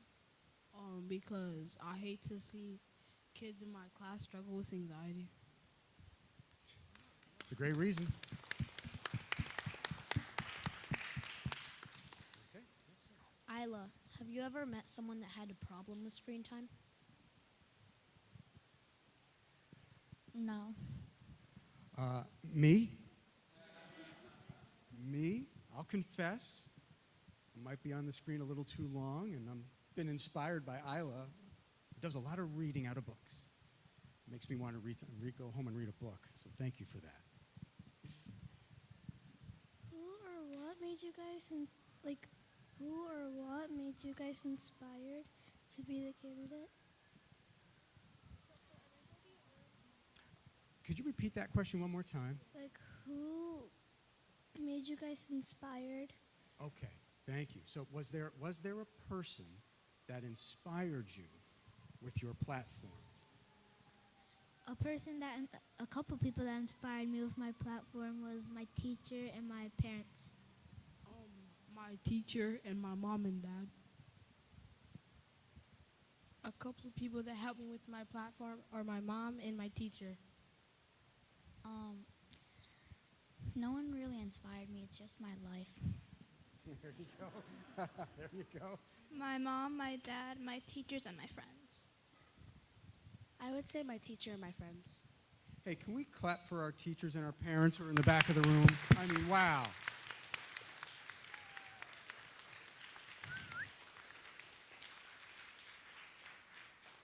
Thank you so much for that. Okay, let's see. Looks like we do have time for some more questions. Jesse, you want to take that one? So what is everyone's favorite step of their platform? Favorite platform point. What's your favorite? Your most favorite. You have 3. What's your favorite? My favorite one is the third point, we all belong. My favorite one is the first point, to make videos of physical activities that help relieve anxiety. My favorite point of my platform is the third one. And which one is that, Samuel? Screenshot. Screenshot. Okay. My favorite point is probably my third one, plan community cleanups. Mine's is probably my third one, includer points. Mine is the second one, screen-free week. Screen-free week. Okay. Very good. Thank you for sharing that. Very good. All right. Back here. Mine is for Dylan. What inspired you to make your platform? What inspired me to make my platform was I've seen a lot of people being treated unfairly, and I wanted to change that and start making people treat people like everyone else they treat. Thank you.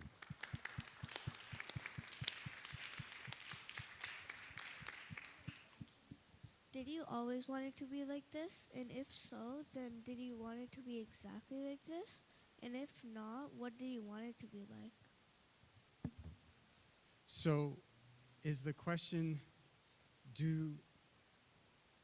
were they expecting their platform or today to be like this? Just the job in general. The job. Well, I don't know. It's your first day on the job, guys. Is it what you expected? I thought it was going to be a little bit scarier and harder. I thought it was gonna be like work, boring. Don't worry. We'll put you to work. That's okay. Better than what I thought. Very good. I thought I was going to be really nervous and just a lot of work. I thought there was going to be a lot of work, but also kind of like this. Don't worry. Go ahead. I'm sorry. Olivia, please. I thought it was going to be a little more scary. Well, I'm glad it's not as scary, but don't worry. We'll have some work for you to do, okay? We'll keep you busy.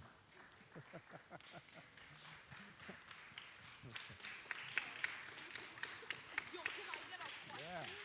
We have time for maybe 1 or 2 more. What's your favorite thing to do outside of school? My Good favorite question. thing to do outside of school is play soccer. Mine is play soccer too. My favorite thing to do outside of school is sports. I would say cheer or dance. Probably sports or dance. Reading or playing outside. Wow, that's great. Nobody said video games, Isla. Aren't we happy? That's great. Lots of activities. Very good, everyone. Very good. Okay. You got none over there? Oh, you do? This question's for Nana, and have you ever helped someone with anxiety? Did everyone hear that? The question was not for Nana. Have you ever helped somebody with anxiety? Yes. Yes. Excellent. Excellent. Okay, I know I got to you. Let me get to your neighbor. This one's for Nana. Have you ever felt like you had anxiety too over something? Not that much. Good question. Good, honest answer.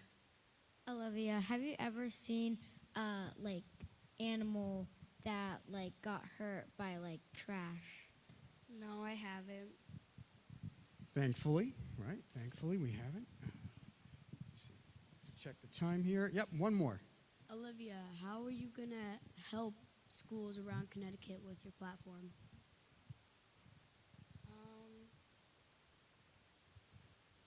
I don't know. I would just say spread awareness. Good answer. Everyone, can we please give our candidates a big round of applause? LeBron. Thank you. Thank you so much for your questions today. They were very thoughtful, and we appreciate them. So, teachers, if you want to prepare your classes to file out to the back.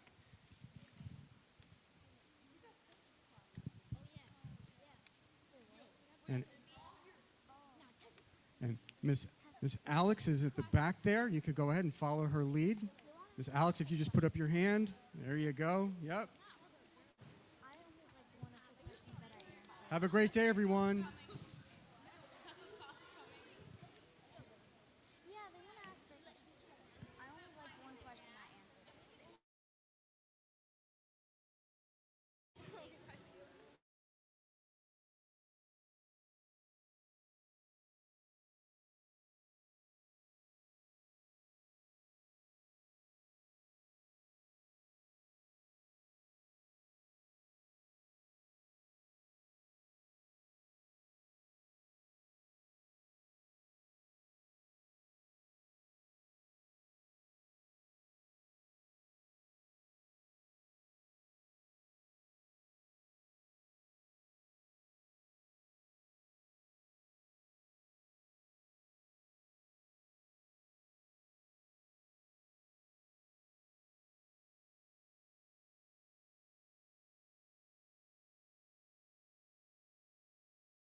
But we ask you to keep them closed. Just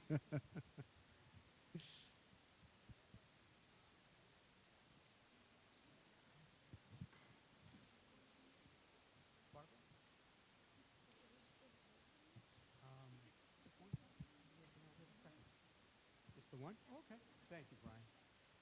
Okay. Everyone's found a seat. Great. Get comfortable. Okay.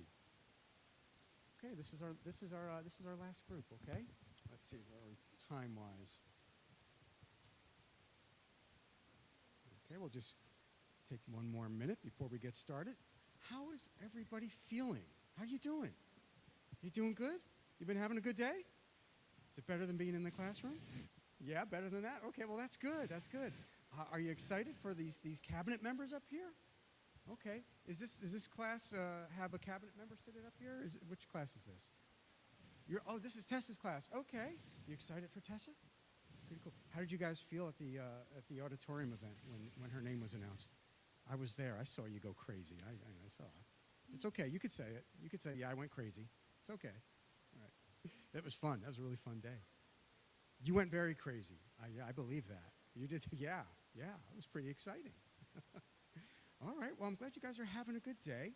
I'll just kind of do a little intro for us. We have 2 more cabinet members which will join us in just a minute, and then we'll get started.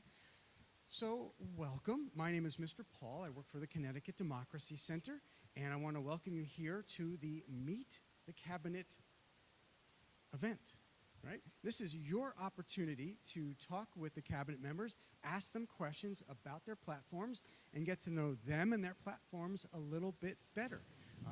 You are sitting in a very historic room. When I mentioned that when you were coming in, this is the House of Representatives.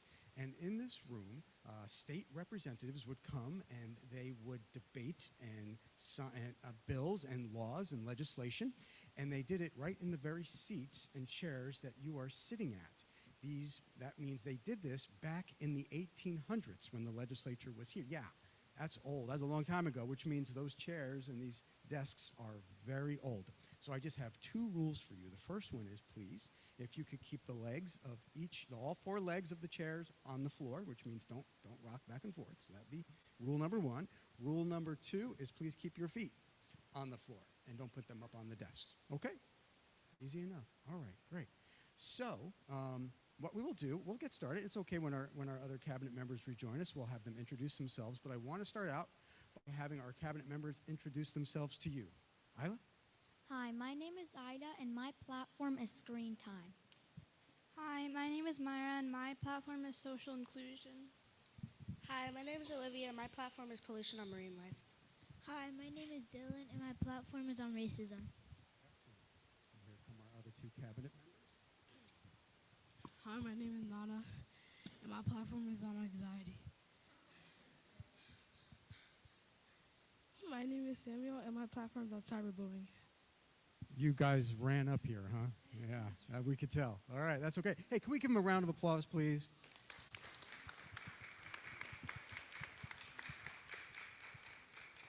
Fantastic. So here's how today is going to work. If you have a question for one of our cabinet members, please raise your hand. Since we have a smaller group, Jesse, maybe I'll ask my friend Jesse over here. He's got a microphone. He's going to bring that microphone to you and hold it up for you so that you can ask your question.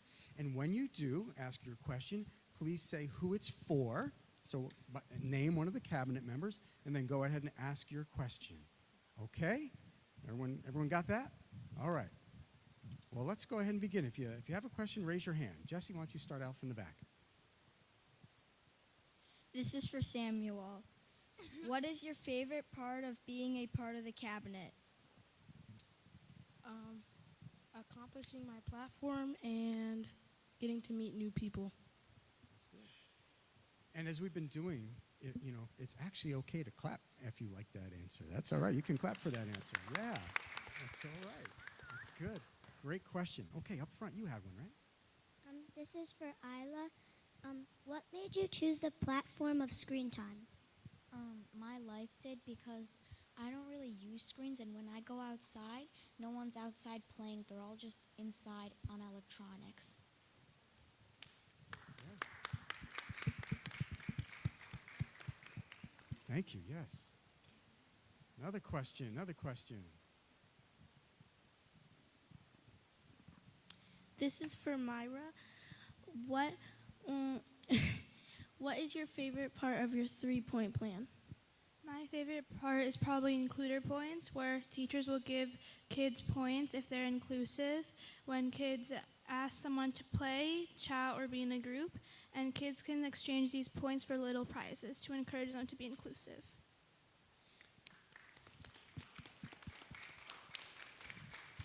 That's a really good question, and maybe we can ask all of our candidates, because I think you guys have some good answers there. What is your favorite point of your platform? My favorite point of my 3-point platform is the third one, we all belong, because I believe we all belong because we may look different, but we are all the same. My favorite point is the first one, fifth graders should create videos of physical activities that relieve anxiety. My favorite point of my platform is the screenshot one. My favorite point of my platform is the second one, Screen Free Week, because people just get to go outside and have a lot of fun.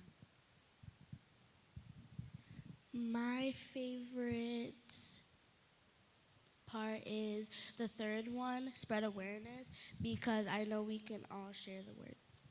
Awesome. Thank you so much. Great question. Great answers. Great. Yeah, you can clap. You can clap for them.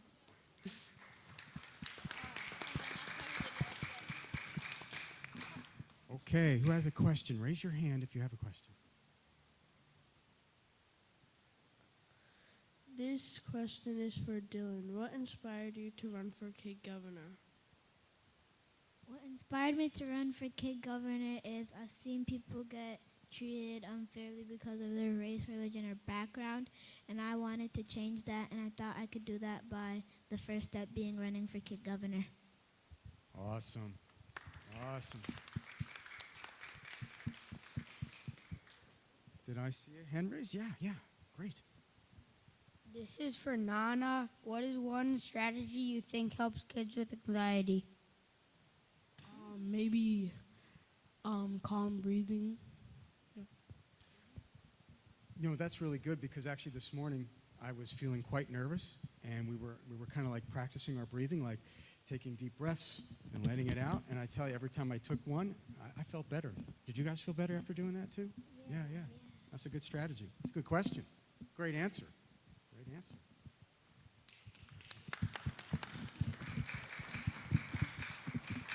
Okay. All right, don't be shy. I know you have questions. I know you do.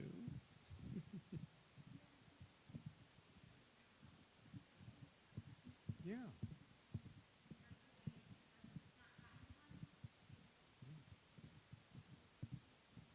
One of the ones I always like to ask is kind of how everybody felt when you found out that like you're part of the cabinet. I mean, how did you feel? Like, was that exciting? I felt really excited because I was ready to still help my platform and all the other cabinet members in the 2026 Kid Governor Tessa.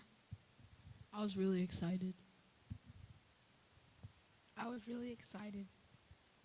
I was really excited and surprised. I was really excited and surprised to meet new people.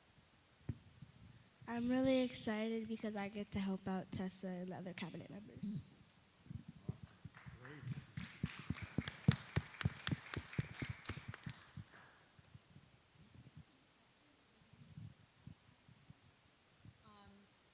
In a teacher voice, I'm loud anyway.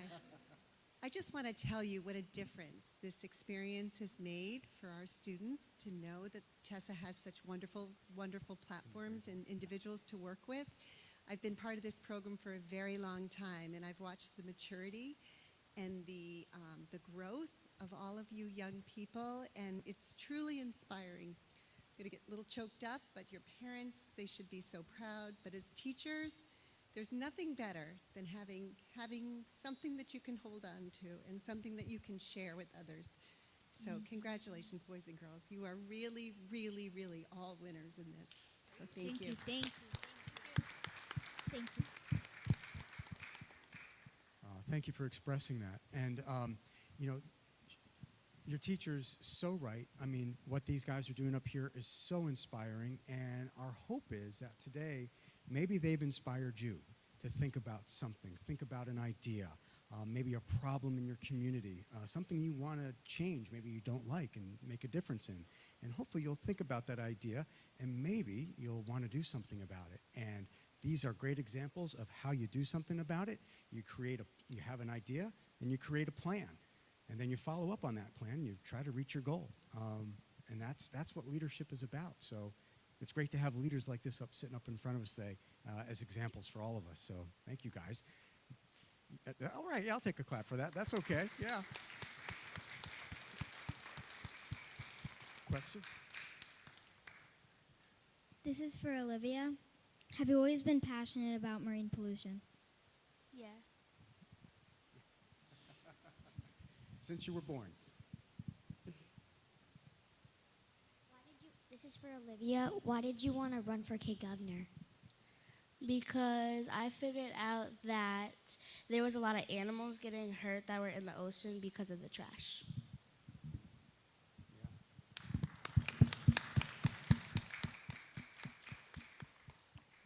Sure. How about right here?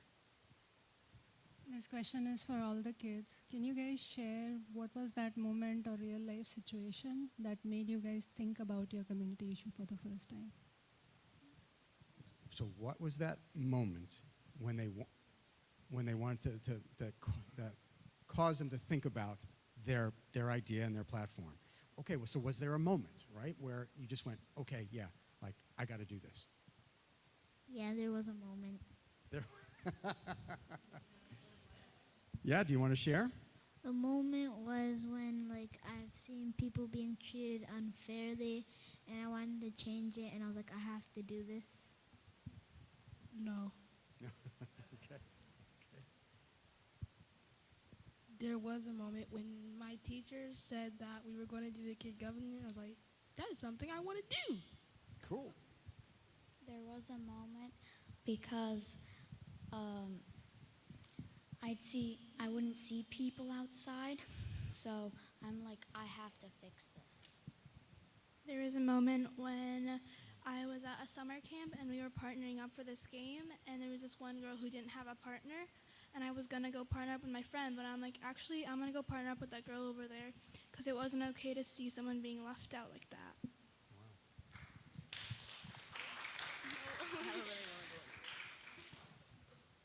I don't really think there was a moment. That's all right. This question's for Dylan. What inspired you to run for Kid Governor? What inspired me to run for Kid Governor was I've seen people being treated unfairly because of their race, religion, or background, and I wanted to make an impact in Connecticut about that.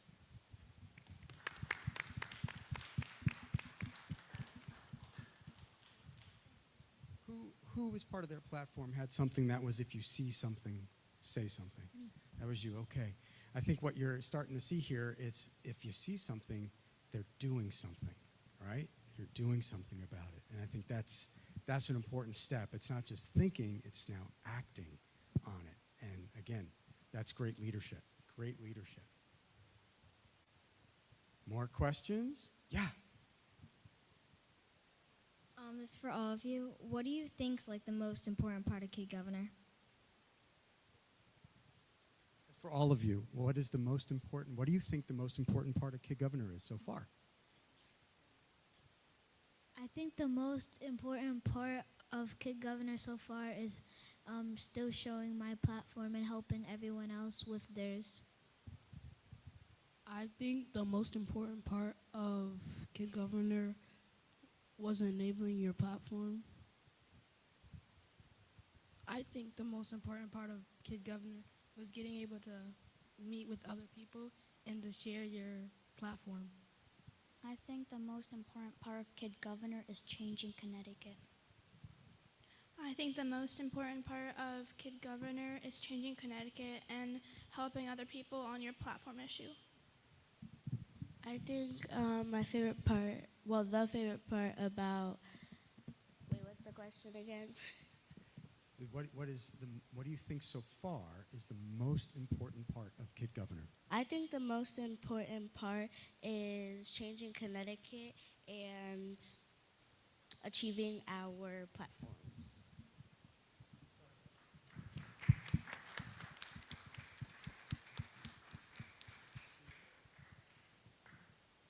Do you play any sports? If so, what's your favorite sport?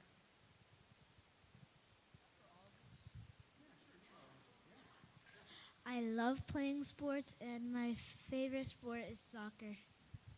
My favorite sport is soccer too. I love to play sports, and my favorite sport has to be football. I love to play sports, and my favorite is probably wrestling. I love to play sports, and mine is probably basketball. I don't play sports, but my favorite would probably be volleyball.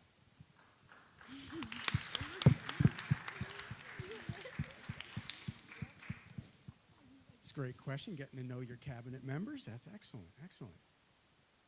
Yeah, go ahead, yeah. We'll bring a mic to you. We'll bring a mic to you.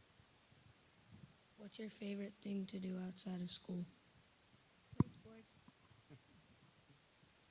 Play soccer.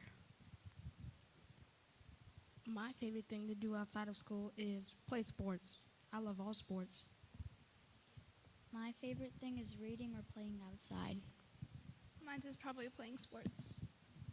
Playing sports or doing math. A lot of sports fans. Okay, that's good. That's great. Okay. And we have time. We have time just for just one or two more. Yeah. What is your dream job? Ooh. Dream job. Yeah, for all of you, sure. Yeah. My dream job is to be a professional soccer player. Mine is to be a lawyer. The job that I would have wanted to be is an NFL star. My dream job is being a president. I don't actually have one right now. I would say a dentist. Yeah. Good. Wow. And if you're wondering, kind of like Myra, I'm still trying to figure out what I want to be when I grow up. Yep. Still figuring it out. Yeah. Way in the back? Question way in the back. Okay. You got it, Jesse? Yeah, you got it. Okay. Yeah, go ahead. Sure, it's okay. You go ahead.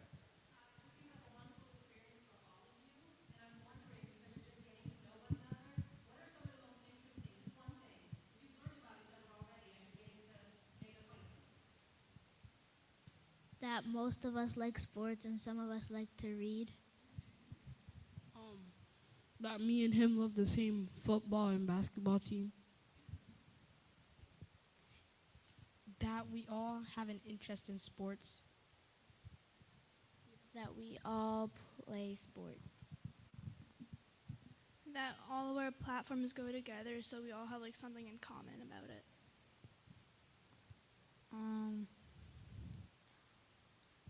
That we're all on the same team and do everything together. Yeah.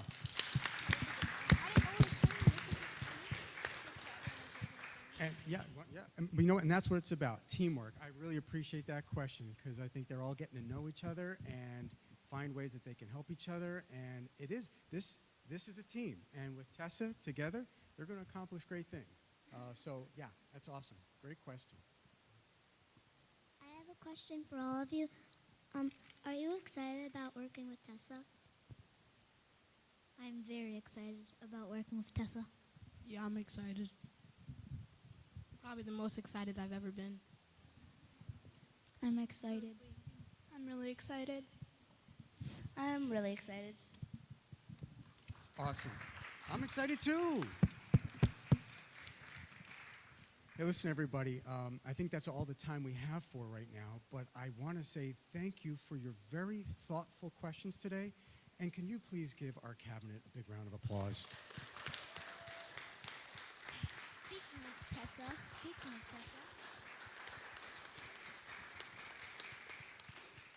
We are excited for you guys, and we're behind you and going to support you the whole way as you accomplish great things. All right, everybody. So if you want to follow your teachers and start lining up with your teachers, thank you so much for participating.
How are we doing on time?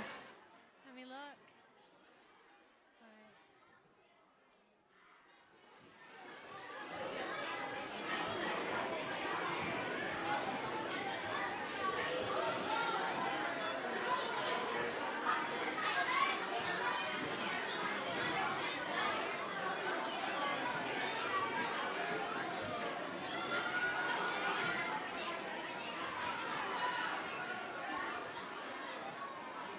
Oh, here we go.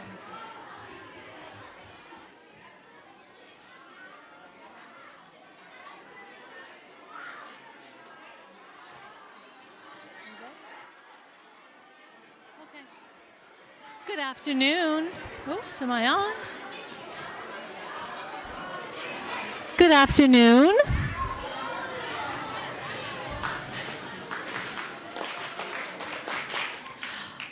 I miss that. I work in a very different environment now, but good afternoon, everybody. To our students who are here, to our teachers, because, you guys, you wouldn't be here unless your teachers supported this program and said, hey, I think I want my kids to be involved in Kid Governor program. So students and teachers and everyone else who's here, what do you think? What did you think? Did you have fun at the Connecting with Connecticut's Leaders program? Let me see a show of hands. Who had a really great time today? Awesome. Who learned something today? I did too, by the way. I learned lots today. So I love learning. I love being with kids. So for those of you who have not met me yet, so I got to kind of meet with the kids as we came through and the teachers. My name is Linda Preston. Usually kids call me Miss P, although that's a new name for me. I used to teach Spanish, so kids used to call me Señora. Kids call me all sorts of things, but usually Señora, Miss P is great. I work here now as the state coordinator for Connecticut's Kid Governor program. And I'm going to say it's a real honor because I get to work with some amazing people here in the building and with your teachers and with all of you doing this whole program. And my entire team, this whole thing has been a huge group effort. It took months, right? Like after the last election, they already start planning for this year's Kid Governor program and today's Inauguration Day event.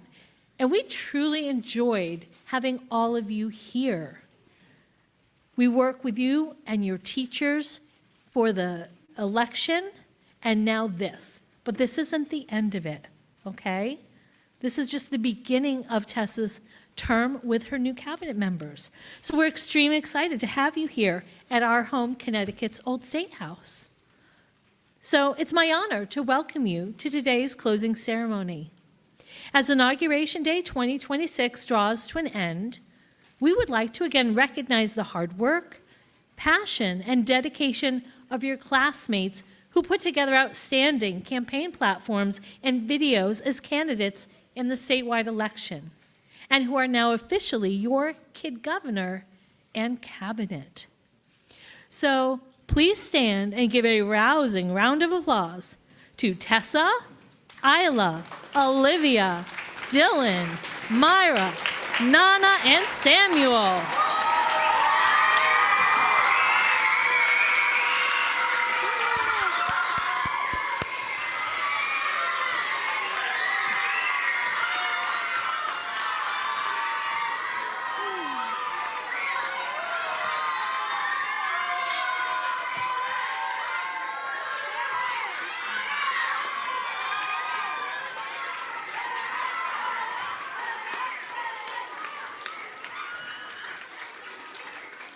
Thank you so much. You may be seated.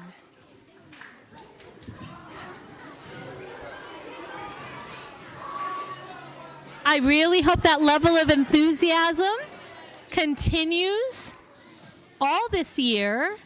And I know for 2026, here's the thing that happens. We're like halfway through our school year. So until June or so, whenever your school ends for the school year, they're going to be at the same school as you. And then they continue on being Kid Governor and Cabinet members when you end up in 6th grade in the fall. So that's kind of cool, right? You get to be at the start of this. And I hope this enthusiasm for their platforms continues. So we have several items to present to our Kid Governor and Cabinet members. To start, please welcome Brian Cofrancesco. He is the director. He's very busy. He's always busy because he runs all of this. So here he is, Brian Cofrancesco, the director of the Kid Governor program. And I didn't just say Connecticut's Kid Governor program. Do you know how many states we have right now participating in Kid Governor? 5 states. And he's helping coordinate all of that. Let's give him a round of applause.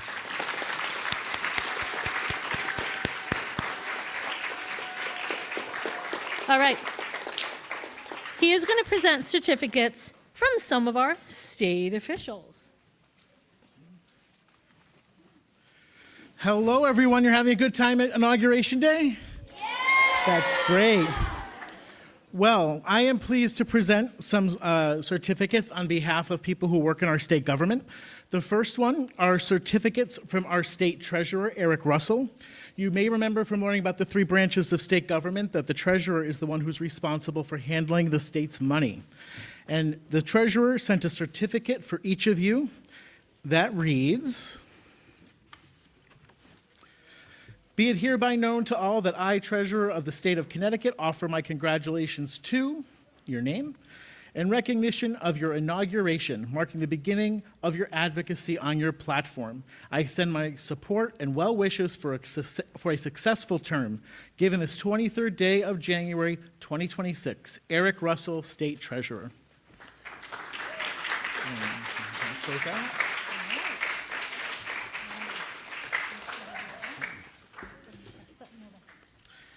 All right. And we also received special citations from our Attorney General, William Tong, who is the state's lawyer. His citation reads, "Office of the Attorney General, official citation, be it hereby known to all that the Attorney General offers his sincerest congratulations to," your name, "in recognition of your election and running on your campaign platform. The Attorney General extends his best wishes on this significant occasion and expresses his hope for continued success. William Tong, Attorney General." Congratulations.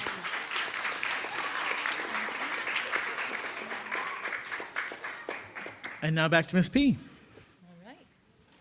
So we also have a few special gifts from our team at the Connecticut Democracy Center. Each of you will receive, I feel like it's a game show, I love this, a framed certificate for participating in today's Inauguration Day and news conference. Right there. So they're all going to look the same. Like that. So beautiful.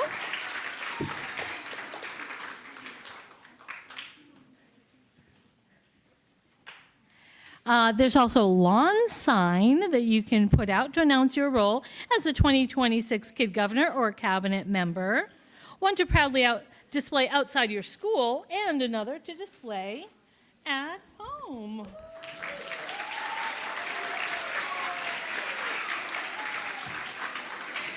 It's kind of too big to put on a lap, so we're going to give it to him later, before you go home. You also get a copy of a book. It's called My United States, Connecticut. It's a fabulous book. Has lots of cool information, lots of great pictures about our state, Connecticut. It's about our state's history, geography, wildlife, and a booklet. So there's a booklet inside the cover, so don't let it fall out, but if you do, we'll get it. It's about Connecticut sites, seals, and symbols. So this little booklet on the inside, and it should be in order again. And at next month's cabinet meeting, so they meet like once a month in the governor's office, you will receive your official Connecticut's Kid Governor polo. They're going to have official shirts and a pad folio, like a notebook to bring to meetings and special events. It's the real deal, people. It's pretty awesome. Let's give another round of applause. Your 2026 Kid Governor Cabinet members.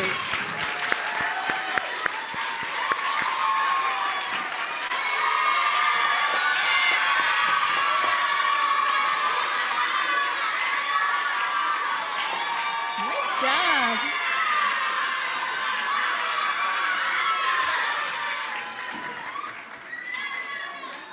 Thank you so much. Today marks the start of these leaders' one-year term in office. Can they count on you to support them, their platforms, and their Kid Governor work in the year ahead? Uh-oh, nobody? Nobody? Come on. Who's going to be supportive of your Kid Governor and cabinet members? Let's hear it. Cabinet, was that good enough? Was that enough support? Not enough, Dylan? We need a little more? Come on, people. A little more. All right. All right. Maybe? Almost? They're tired. Okay. Okay.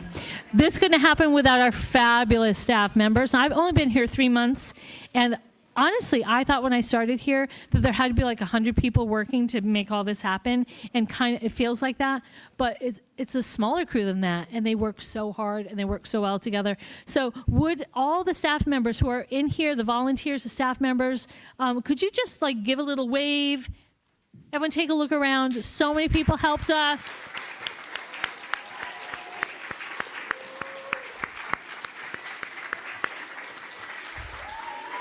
Yeah. We've got people behind the scenes. Do you realize we have like absolutely professional people running all the technology behind the scenes? You know, we had caterers, we had all these people volunteer who maybe you saw, maybe you didn't, who said, oh, I want to just give up one of my free days and I want to come and help work at Kid Governor. Do you know why? Because it's a big deal. Why is it a big deal? Does anyone know? I asked this question in one of the groups. Because kids are leaders. Are kids leaders? All right. All right. So, who had fun? Raise your hand if you had fun.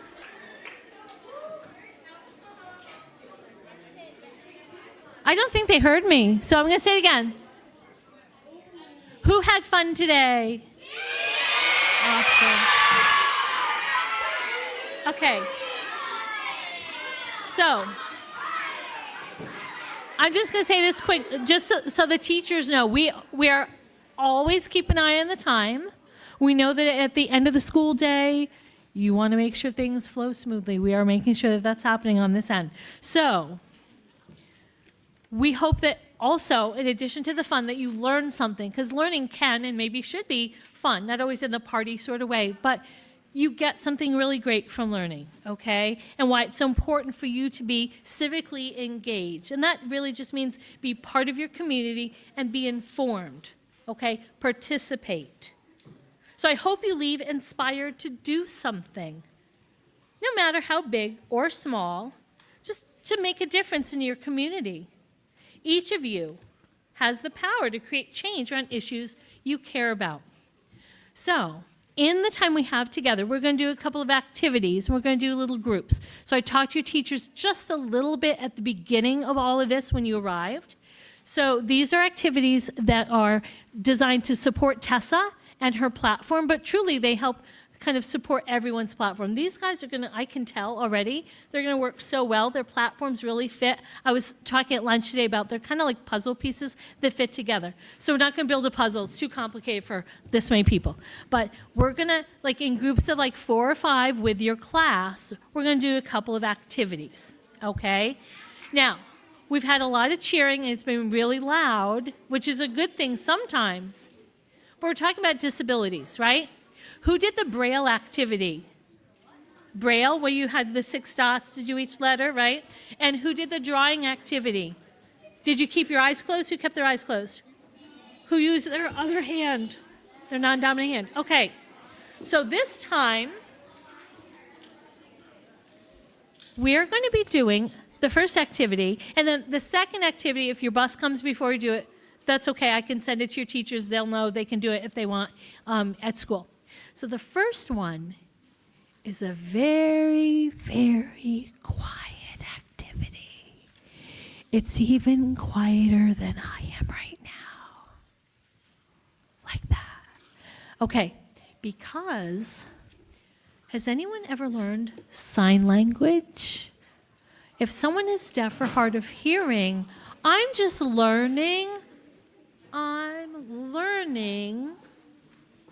sign language. I'm not great at it yet, but I'm trying. So some people who are deaf or hard of hearing use sign language to communicate.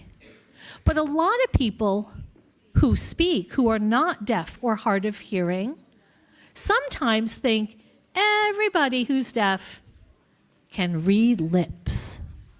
So we're going to do a little fun activity to see how good you are at reading lips. So teachers have an envelope. It says lip reading on the front. And it has, I think there's like 28. So there should be more than you have kids. And in a minute, here's the thing, kids, you can't show it to anybody. When you get a piece of paper, you can't show it to anybody. What you're going to be doing is when you read it out loud. Here, I'm going to demonstrate. I'm going to read mine. Ready?